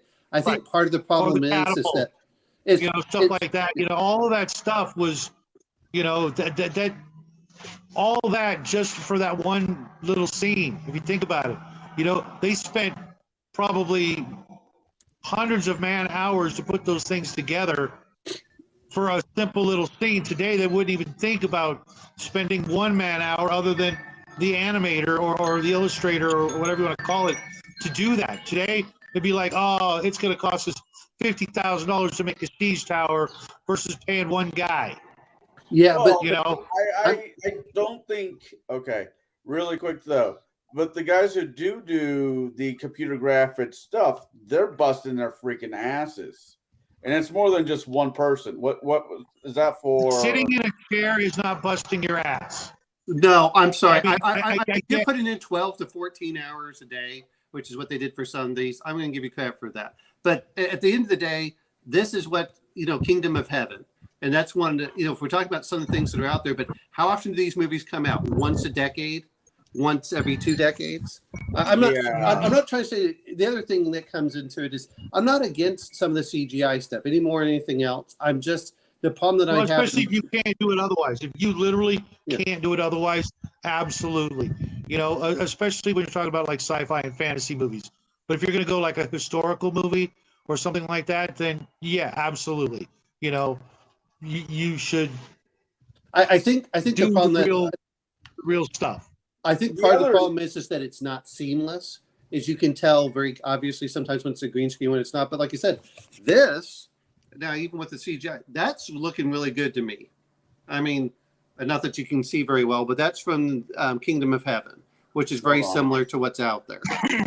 Hold on, enlarging your screen. Oh, okay, sorry. This is just, No, I get you. I get you. you know, that's. I was just thinking, but you know, we're looking at that. That's actually looks pretty cool. I don't mind it too much. Go ahead and, but that was. Yeah. I don't want to say, you know, what we're trying to say, well, you know, they did back then. Well, back then, a lot of the stuff was still models too. And let's not forget, but there is something to be said. Right. But the Like in problem happening is that many Ben cases, Hur, the ship scenes, you know, that was, you're absolutely right. Those were models and they couldn't do that. You know, building the ships, yeah, sure, right.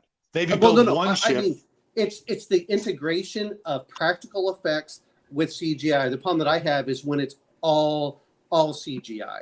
But a lot of times what they can do is they can do the practical aspect, which lends a lot more to it. But you know, I don't want to get too much saying, well, they can't do everything. I don't want to be that cynical on some, because sometimes you can get much better battle scenes because you can put out 10 or 15, which they couldn't do at the time. But You have to look at also the scenery. Yeah. I mean, the old was it Kirk Douglas movie when it's for Spartan? There's a certain scene where you could see an airplane fly across the sky, and this movie was made at the same era as these movies were being made. So the one thing that, you know, is not being produced more is land. Eventually, when you need big open spaces to film these movies, they're just not going to exist. well, if you have CGI, you should be to be fair, if you have CGI, you should be able to edit some of that stuff out. Right, I'm just saying the area. I mean, there's just going to be certain movies where I want to base this in old America. Well, old America really does not exist anymore. So some of these areas, and I know that they did this for what was the remake of the John Wayne movie? True Grit. True Grit was done here about an hour south of me, and what they did was that they covered up like cell phone towers and stuff to look like old things, and they had special materials that allowed the cell phone tower to completely act. I'm not, you know, what my whole thing is you have to put in as much practical effects as is reasonable, and you have to merge them with the CGI. The problem that I see on especially TV and stuff is you can't half-ass the CGI. You can't half-ass a lot of this stuff. And by making practical effects that you can blend in, very well, it's like, oh, okay, I'm willing to accept it. But you know, what is the cost of that? $250 million to make some of these, and unfortunately, I hate saying it, I think Kingdom of Heaven was kind of a flop, and it's not a bad film. It was a flop. But it had nothing to do with the movie. It was just people just don't want to go see it as much. I think that's right. What was I going to say? Was it Deadwood? Well, TV shows have less of a budget than movies do. Yes, for the most part. Yes. So when you're watching, I mean, one of my favorite shows on TV is Supernatural when it was on, and there was an episode where they were supposed to be in Peoria, Illinois, and I'm looking around for old, some of the landmarks because I know Peoria. Like, no, that doesn't look like Peoria. That's not Peoria. I'm sorry, but that's not Peoria, Illinois. Where 10 to 1 is filmed up in off street of Vancouver. Budget wise, if they could film it where the movie was based out of, that's awesome. But like I said, we are a species that's continuously growing, and God's not making any new land. Well, the other thing I think that's also coming down to it is, it's expensive to send everyone over there. Game of Thrones is going to be the one that you can look at that had effectively an unlimited budget for a TV show. And that's because it was such a big hit. And the problem that they had at a certain point was when they wanted to do the big fight scenes, visually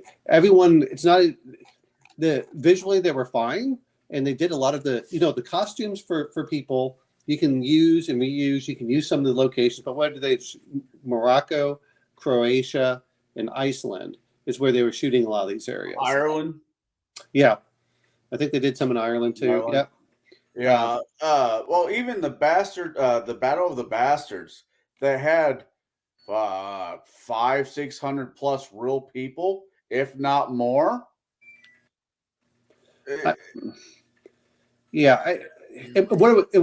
For historical dramas, I'm not trying to say it is. I don't mind some CGI as long as it's not obtrusive and it's not used in place of story. You have to do that thing, but there's something to be said. And I have to agree with Shadows. There's something to be said for those physical props. But I prefer the puppet Yoda over the CGI Yoda. I do too. There are other things that they can do. That goes in there. I understand, when they started doing the Fields of Pelennor, but man, no one seems to be able to do a good sky. I don't know what it is. Whenever you look at a battle, it just never seems to do like a great, wonderful sky that you can get from nature. Like Shadow was talking last night about his sunsets. It just doesn't seem they can do the fantastic stuff. Kevin Costner dances with wolves. There's a scene of a sunset that's supposedly really beautiful. I've seen the movie. I just never seen the sunset. That they waited. 98% of the filming was done. They just were waiting for this one scene, this one night. Which, if the movie was made today, they wouldn't be waiting. Somebody in a seat would be just punching it in, which is sad. And I'm not saying it's not. It is very sad. But at the same time, the people are doing the beloved Star Wars movies or whatever sci-fi movies. They're doing the CGI. They're spending some serious time and effort to make sure everything looks the way it should. The days of using old shoe boxes and egg cartons are over. That said, you know what though? Most of the practical effects that were done in Star Wars, I still prefer. The problem is that we've gotten too wise to it, though. Well, it's not just even when I saw it there. There's just something to be said for hand work, and that's why I said it's what to me what you do. And again, I saw the Todd's workshop where he's built a trebuchet and stuff. You build one or two of them, and then it's much easier to replicate them in a CGI aspect. So then they don't look as that. But the problem that you have is most of the artists don't actually build things.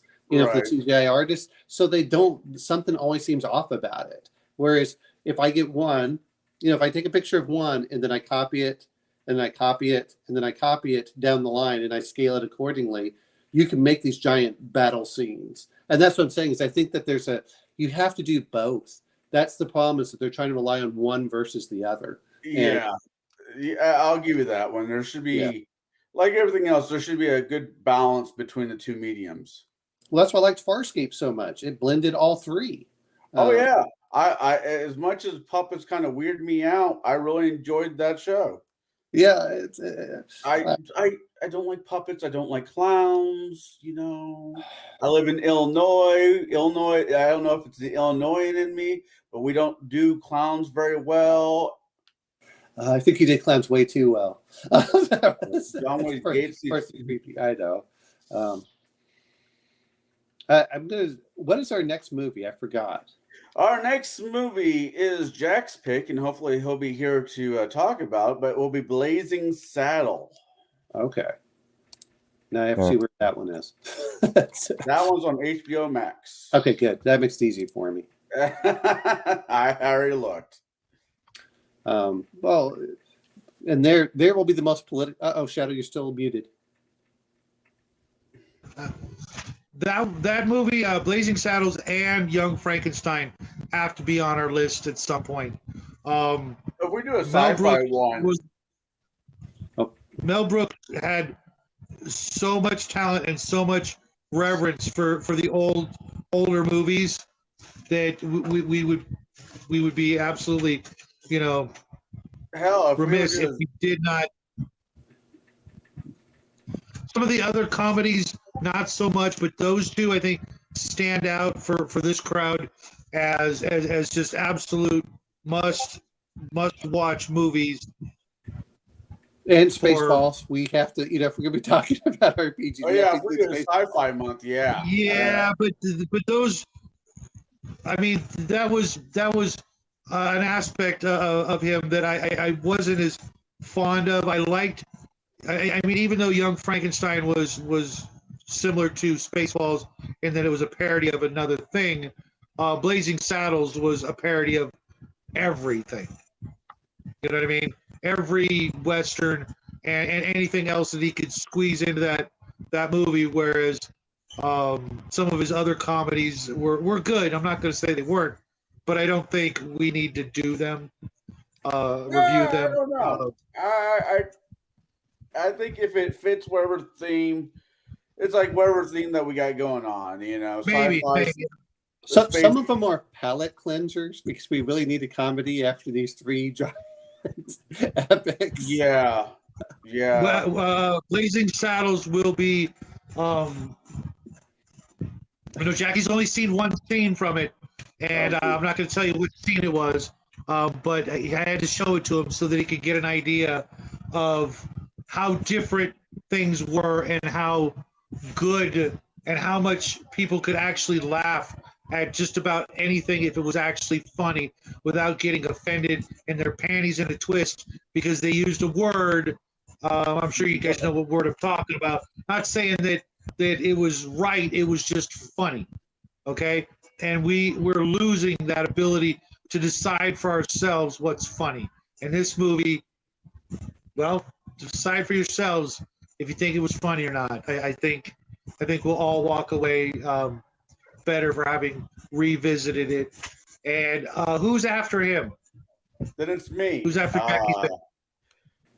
I am really torn. I haven't quite made up my mind if I want to do Serenity, which is based off the movie Firefly, off the TV series Firefly, or Kevin Costner's Wyatt Earp. Oh, that's been a while. I'm thinking Wyatt Earp only because you bastards made me sit through a 3-hour damn movie. I might return the favor.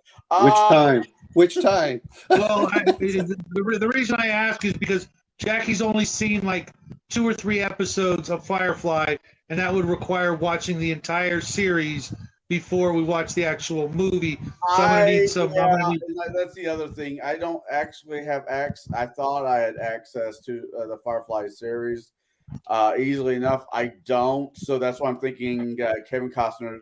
I'm gonna stick with my.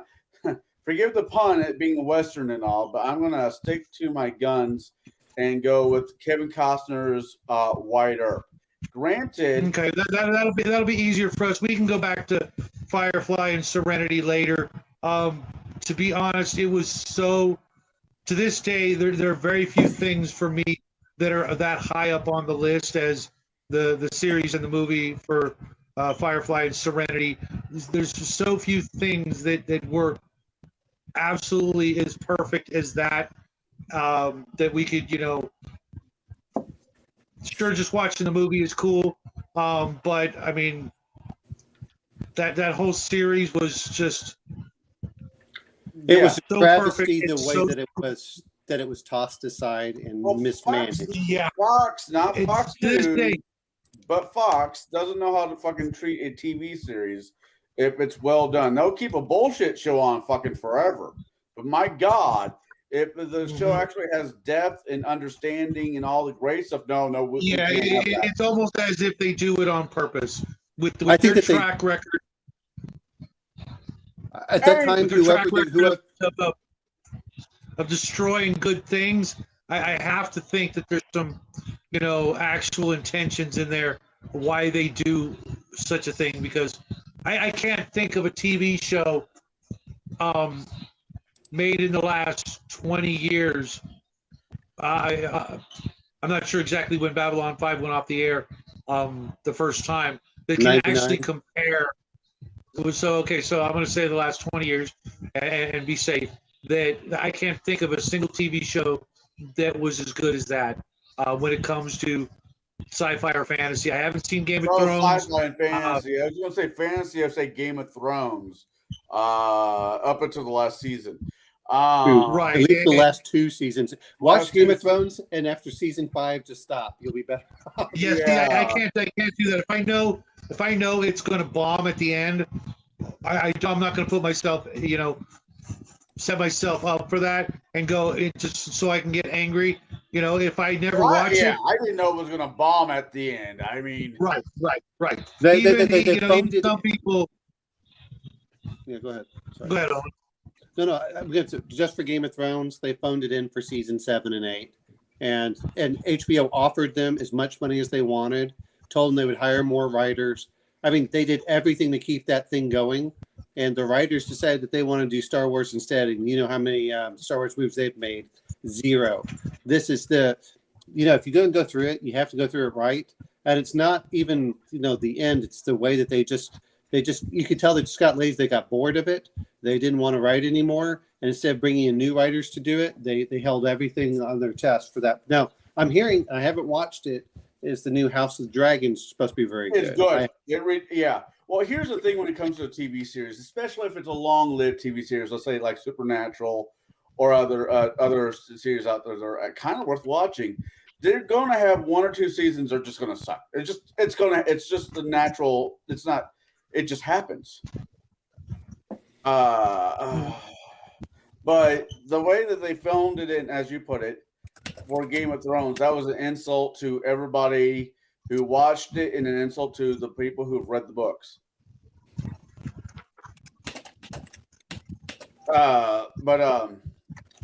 No, there's a few other shows I've watched over the years. Last 20 years, House. But you're saying sci-fi fantasy, so I can almost consider House to be sci-fi. I'm going to say, okay, so looking at some of the stuff, I'm not saying that there's bad or anything else. There have been some good series out there which they've killed just because they didn't. Constantine, I thought was an excellent one, which is more 13 modern. episodes in, I absolutely loved it. Then sorry, we're not going to continue going with the show.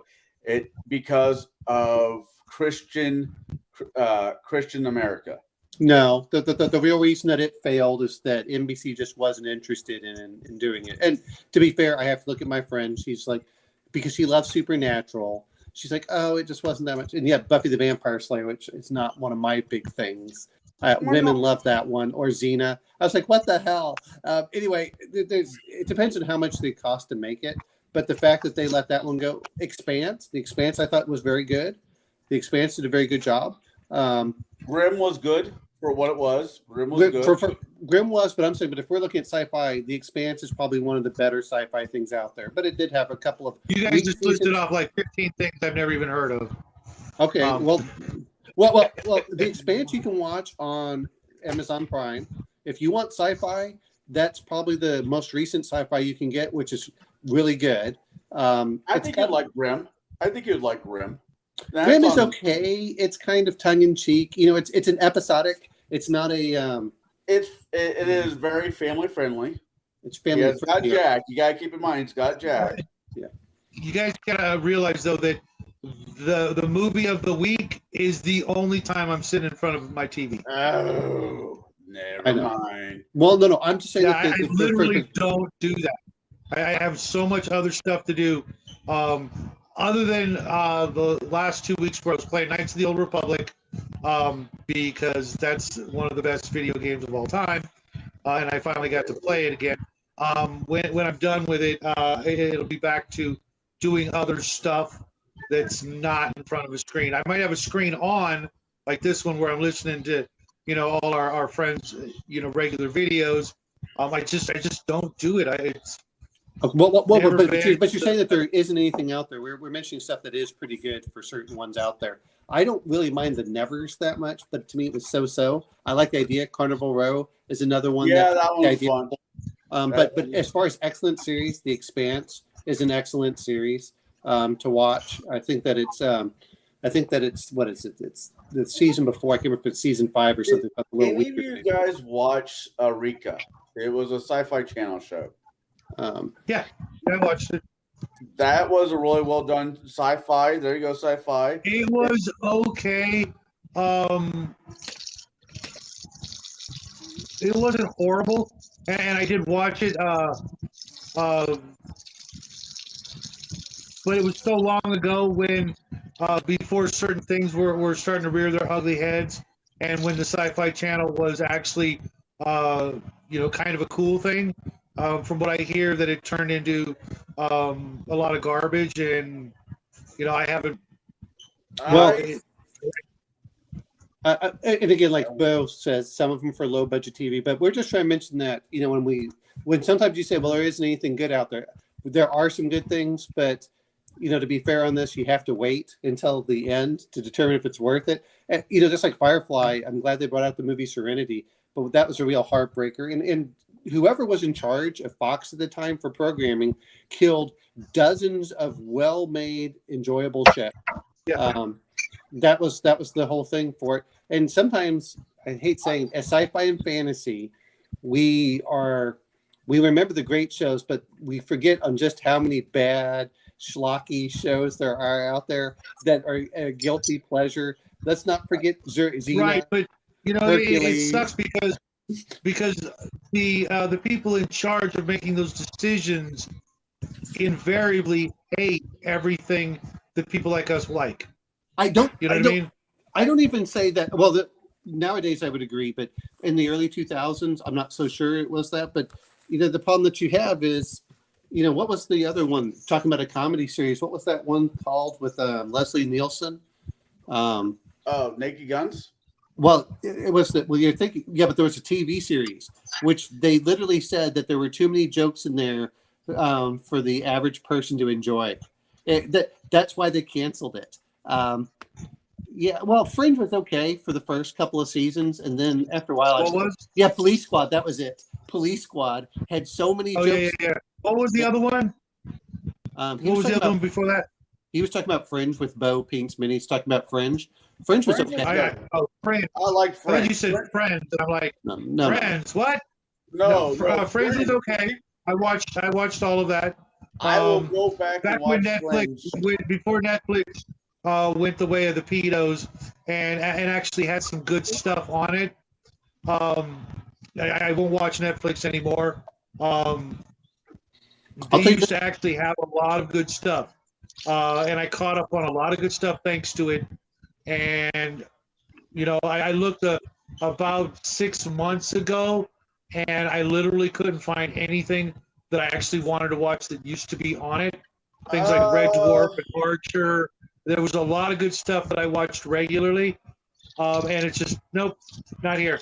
Well, And then I looked, for sci-fi, and it was more witchcrafty stuff than sci-fi. And I'm like, yeah, I'm not doing that. Sorry, not interested. Well, going back to Netflix really quick, I don't actually have Netflix at the current moment, but there are a few things on Netflix I like. That I'll pick it up for like a month. I'll watch what I want, then I'll get rid of it again. But there's a cooking traveling channel. There's a There's a traveling show where the guy goes and eats at different places in the world. I think it was the writer of Everybody Loves Raymond who does it. I think he's funny and his point of view on things is interesting to me. Never heard. It's one bigger thing. Whatever Raymond, I never heard of that one either. Everybody Loves Raymond. You know what? I can say as much as for Netflix, if you like the Shadowrun feel, go watch Bright. Yeah, Bright. Bright was well done, and the reviewers hated it because, and I said, okay, I've seen several elements, whether it's Training Day or stuff like that, but man, it had elves, it had orcs, it had it had all of the aspects that you'd want for modern day. It fits right into Shadowrun, and I said, "This is cool." I couldn't get into Shadowrun or Cyberpunk. Well, I understand, but I'm saying, but yeah. again, it's got a huge following, and if they can, appeal to those folks, then they're not gonna have a shortage of fans, but yeah, that was one of those shows that was supposed to get a second season and never did. Well, second movie, but I understand some of it. I'm just saying that I don't want to say that there's nothing out there. It's hard. You have to find the gems in a lot of crap. Well, it's like going. That's the problem with it is just like we were talking about Carnival Row. I thought it has a cool concept for anyone that wants to play a Victorian era game. I'm in one right now. Magic. That's where it's at. The Nevers is so, but that's another Victorian steampunk style. And for all the crap that I watched as a kid, and I don't have a lot of the nostalgia that I used to for certain things. I go back like, this was so bad. But that's one of the things the point I was trying to get across is a lot of these things, we saw a long time ago, and most of us getting a chance to watch some of these things again can actually, appreciate it or hate it more. Like a while back, I watched all of Star Trek Next Generation. Okay? Yeah. All of it. When I was a kid, a teen, 20-year-old, whatever, my friends and I, when the new episode came out, like on Thursdays or whatever it was, we were all glued to our sets and calling each other during the commercials. Okay? Yeah. I went back and watched it, and I hated every single episode of it. Every single last with Next Generation, I have to do it on what character I want to watch. If it's Worf, I will skip episodes and watch Worf-based episodes. If it's Picard, I will watch Picard-based episodes. You can't take it as a whole. You just have to pick out what character you want to see story. See, by the end of the last episode, I literally hated every character. Every single character. Every one of them. And I used to be a big Riker fan. What? How can you hate Worf? He's amazing. I didn't like the whole thing. I just didn't like, going back in retrospect, I didn't do it. To me, if we're going to be looking at some of these, maybe, if we do Babylon 5 is, when you compare Babylon 5 to the Next Generation, which are almost at the same time at the beginning, Babylon 5 has such better storytelling. They're two different shows. Better storytelling. There were better storytelling. I see. I find the first season of Babylon 5. Have you got the second, third, or fourth? We've all admitted season 1 was weak for Babylon 5. It wasn't only weak. I can top that. I can say without the shadow of a doubt that I am amazed it made it past season 1. Yes, Okay. I agree. But Yeah. once you get into season 2, 3, and 4, if you like Lord of the Rings, it is Lord of the Rings in space, but almost better. Okay, What was it it, is the one of the most epic stories from season 2 to season 4. Now, here's a thought. Would we have had Babylon 5 and shows like that if it wasn't for Lucy Liu? Not Lucy Liu. Lucille Uh, Ball? No, we would not have. No, Which Lucille character? Ball. Oh, Lucy Lawless. Lucille Ball, Disney Lou Productions. Yeah, we yeah. wouldn't have. No, we wouldn't have. But So- that was because she was, She took a chance on Ron Barry Yeah. because she was friends with him. And if she didn't do what she did, Babylon 5, Firefly, all these sci-fi shows that we enjoy today may have not happened. I know we would. may We not would still happen as probably soon have as they had did. something. We would have had something. Probably not them, but we would have had something because Flash Gordon and Buck Rogers still did really well and drew the sci-fi crowd until they could find something better. I'm going to say this much, though, is I don't disagree with you. When it came to network television, Star Trek did it. But people also forget all these shows that we look in retrospect as love were barely squeaking by. My parents were signing petitions to keep Star Wars on, and that's how they met, is apparently through a Star Wars petition. You Someone was, Star Trek. Star Trek, yeah, Star Trek. And, and I'm not saying there weren't some, just like all these people talk about 2001. Oh, it's just, no offense. 2001 is as boring a movie as you can get. And yet, and yet I talked to someone that said when they first saw it, because the special effects were so far and above anything previously, some movies are carried by their special effects. Star Wars was carried by its special effects in certain ways, but man, they also went to the classic storyline. And when they started going, when he thought it was more about the special effects and less about the story, Star Wars really sucked. That's the problem that I think that came with it, is at the end of the day, story is what keeps people there. But, you're right. People are starved for things. There's lots of sci-fi stuff, whether it's Andromeda, which was okay.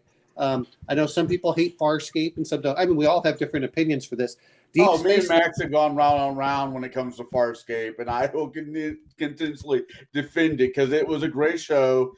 It got taken off the air way too soon, but they came back, had a movie called Farscape Peacekeepers or something like that, yeah. Peacekeeper War, and it had a good ending. They wrapped it up, and it was fine. It's like I've been watching Star Trek Picard. First season wasn't that bad. Second season sucked so much balls. Well, the problem that I season. had, at the end of the day is I look at the stuff and I've never been a huge Star Trek fan. I haven't. I enjoyed it when I was a kid. I enjoyed the originals, but I look back at them now. Enterprise was good. Which one? Enterprise was good. Enterprise. I couldn't stand Enterprise. Yeah. I couldn't stand a lot of them because it was, to be fair on a lot of this, Voyager, everyone's like, why can't you get into Voyager? Because every time I turn on this thing, and it was different episodes, all I get is the holodeck, and I get time travel. Those are the two laziest tropes in sci-fi that you can find. You have the entire universe, and you can't do more than that. To be fair, not to be fair, I know this is going to come out as being biased, but the episodes when they're in the holodeck and they were in Ireland, I didn't mind. I've thrown that out there. I thought that was well written out. But it's Ireland, and it is what it is. What? And you're biased. Yeah, I'm biased. Well, we're all biased. I'm okay with that. That, and I thought the show got better when 7 of 9 came on. She was fun to look at. Yeah. But if that's the only selling point, I know where else I can go for that sort of entertainment. This was and then to be fair, so anyone's ever watched Family Guy, when he comes over, it's like, family, we've been canceled. They're like, oh no, what are we going to do? He said, well, the only way we're going to come back, and he lists all the shows they have to cancel before him, and one of them he mentions is Firefly and Titus and a few others. Like, I love Titus. I God, I love Titus. I hope that guy dies in a horrible grisly. Did you watch the TV show there, Connell? Oh yeah, I watched the show. I love the TV show Titus, but then I heard him open his mouth, not on a show, and I hope the worst possible cancer infects every part of his body. But whoever that same producer that hated Firefly also hated Titus. The problem I think is that this was probably, I'm not trying to knock it, but at the time it was probably a Disney friendly mom that says we want to be the friendly show instead of doing all the edgy stuff. And because of that, instead of taking risks, but that's how they got. That's why they succeeded.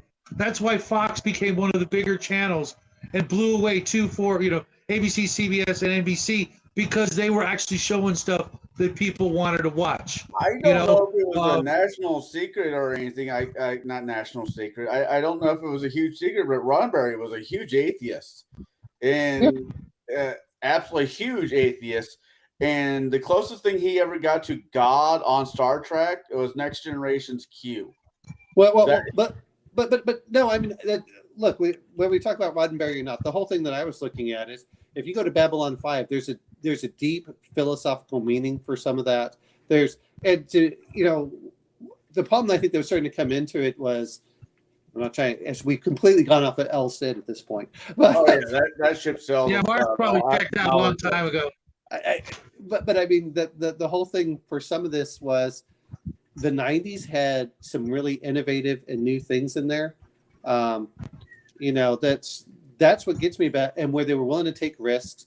Fox came in, they were taking shows, whether it was Married with Children. I'm not saying stuff was necessarily family friendly, but whoever was in charge of that apparently just didn't like some of the darker aspects that Fox went to. Like my friend liked what was it? I can't remember. Was it well, there was some other stuff in there that I liked as a shows, but they're just like, oh no, we're not going to do this one. We want to be more family friendly, like every other network out there. Which my whole point is, if you want to succeed, don't do what everyone else is doing. Do something different, because it's like making certain things. If you want to succeed in stuff, pick a niche that no one else is in, and if people will do okay with that. I think that's the. But no, I think that we do have a lot of good television shows, or how do I want to call them? Don't take this wrong when I say inspirational. What I mean by inspiration in this case is inspiration for our games that you can use. That you can. Oh, there is so much out there. They'll make the hamster and the treadmill spin where you're trying to get ideas. But we're actually past the 2:00 hour, and I'm going to call it here. The moral of the story is this: if you have a chance, watch El Cid. If you're already on YouTube, then just type in El Cid, and YouTube will show it to you for free. And people at YouTube are like, what the hell? Why is El Cid getting on this business? With that being said, with that being out there, there are a few good TV shows still out there, but there's a lot of old TV shows that are still worth watching, is what we're getting at. Babylon 5 being one of it. Star Trek, give a love or hate, not my decision. X-Files. Or just for example, Xena were good for a while. Maybe watch a show that was short-lived and make up your own mind about it. But the thing is, don't watch Dark Matter and think you're going to get a season 4. Or Carnival and think that you can get a season 3. I mean, at the end of the day, you're just going to have to take what's there, and then you're going to have to fill in the rest for yourself. And every once in a while, you might get lucky. If your TV show ends too soon, you might get lucky and get a movie like we did for Farscape, Serenity, and a few other TV shows that they've done out there. Well, X-Files did 2 movies, and they really should have just stopped at 1. That being said, I hope everybody out there has a good weekend. Next week, we will be reviewing Mel Brooks. I almost said Gibson because never mind. Mel Brooks. Can you imagine if Mel Gibson did Blazing Saddles? Oh, God, that'd be amazing. Anyways, Mel Brooks, A Blazing Saddle. And that is Gentleman Jack's pick. Then the week after that, we're doing Kevin Costner's Wyatt Earp. What are you thinking about doing, Shadow? I'm doing Westworld. Westworld. No question. The TV series or the movie? No, the movie. Actually, Brenner. the TV series for the That's great. first season was not bad. Yeah, first season of Westworld was really good. The second one, Yeah. Omenal, what are you thinking? Well, you know what? Since it's Shadow's birthday month, I'll give him a choice between the Magnificent Seven or Once Upon a Time in the West. Got to be Magnificent Seven. Okay. The old one, not the update one. Yeah. We're talking 1950s. Yeah. Okay. I just want to verify. Just sometimes when you have Lee remakes, Marvin, Donald Pleasant. I mean, don't get me wrong. There's parts No. of the movie It was really good. Steve McQueen. Yeah. And Yul Brynner for Magnificent Lee Seven. Marvin wasn't in it? No. Mark, what's your pick? Really? I thought he was the guy with the knife. No. That's Colburn or Yeah. Oh, okay. I'm gonna pick one that's kind of got a weird West bend to it. I guess. Well, I guess Westworld is too. But I keep forgetting that it's out there, and I know I should watch it. It's a one called I don't know. Some of you guys may have seen it. Bone Tomahawk. It's free. It's free on a couple different streaming services too. I know. So Would you type that out and put it on Discord? yeah, I'll put it in the Discord. That would be awesome, Sauce. All right, so Yeah, I've never heard of that one. so this is what you got looking forward to. We got Westworld. We got a Wyatt Earp movie. We have Magnificent Seven that does not have the great and brilliant actor known as Washington. I can't think of his name, so that shows you how that goes. Then we have Mark's pick that was it Mohawk? Tomahawk. Tomahawk. I have to look into that Bone one. Tomahawk. Yeah. What year are we looking at there? It came out in 2015. It's streaming for free on Tubi TV and Pluto TV apps. Free apps or free services you can get on your computer device of your choice. And It's called They Bone don't have- Tomahawk. Bone Tomahawk. Yep. Okay. The other thing, I almost want to change my thing to True Grit, the new version. True Grit. Oh God, I saw that movie in theater with a buddy of mine.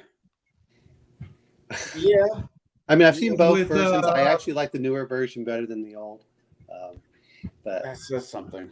no, I mean they're both good. I just like maybe because I like the grittier, less Hollywood feel about True Yeah. Grit, the newer one. But no, anyway, Shadow, you said Magnificent Seven for me. I'm fine with that. I can watch that again. It's a fun movie. It's on HBO Max. Yeah, I like it because, well, we'll get into that, but it's got that character party sort of feel to it, you know, almost like Silverado would.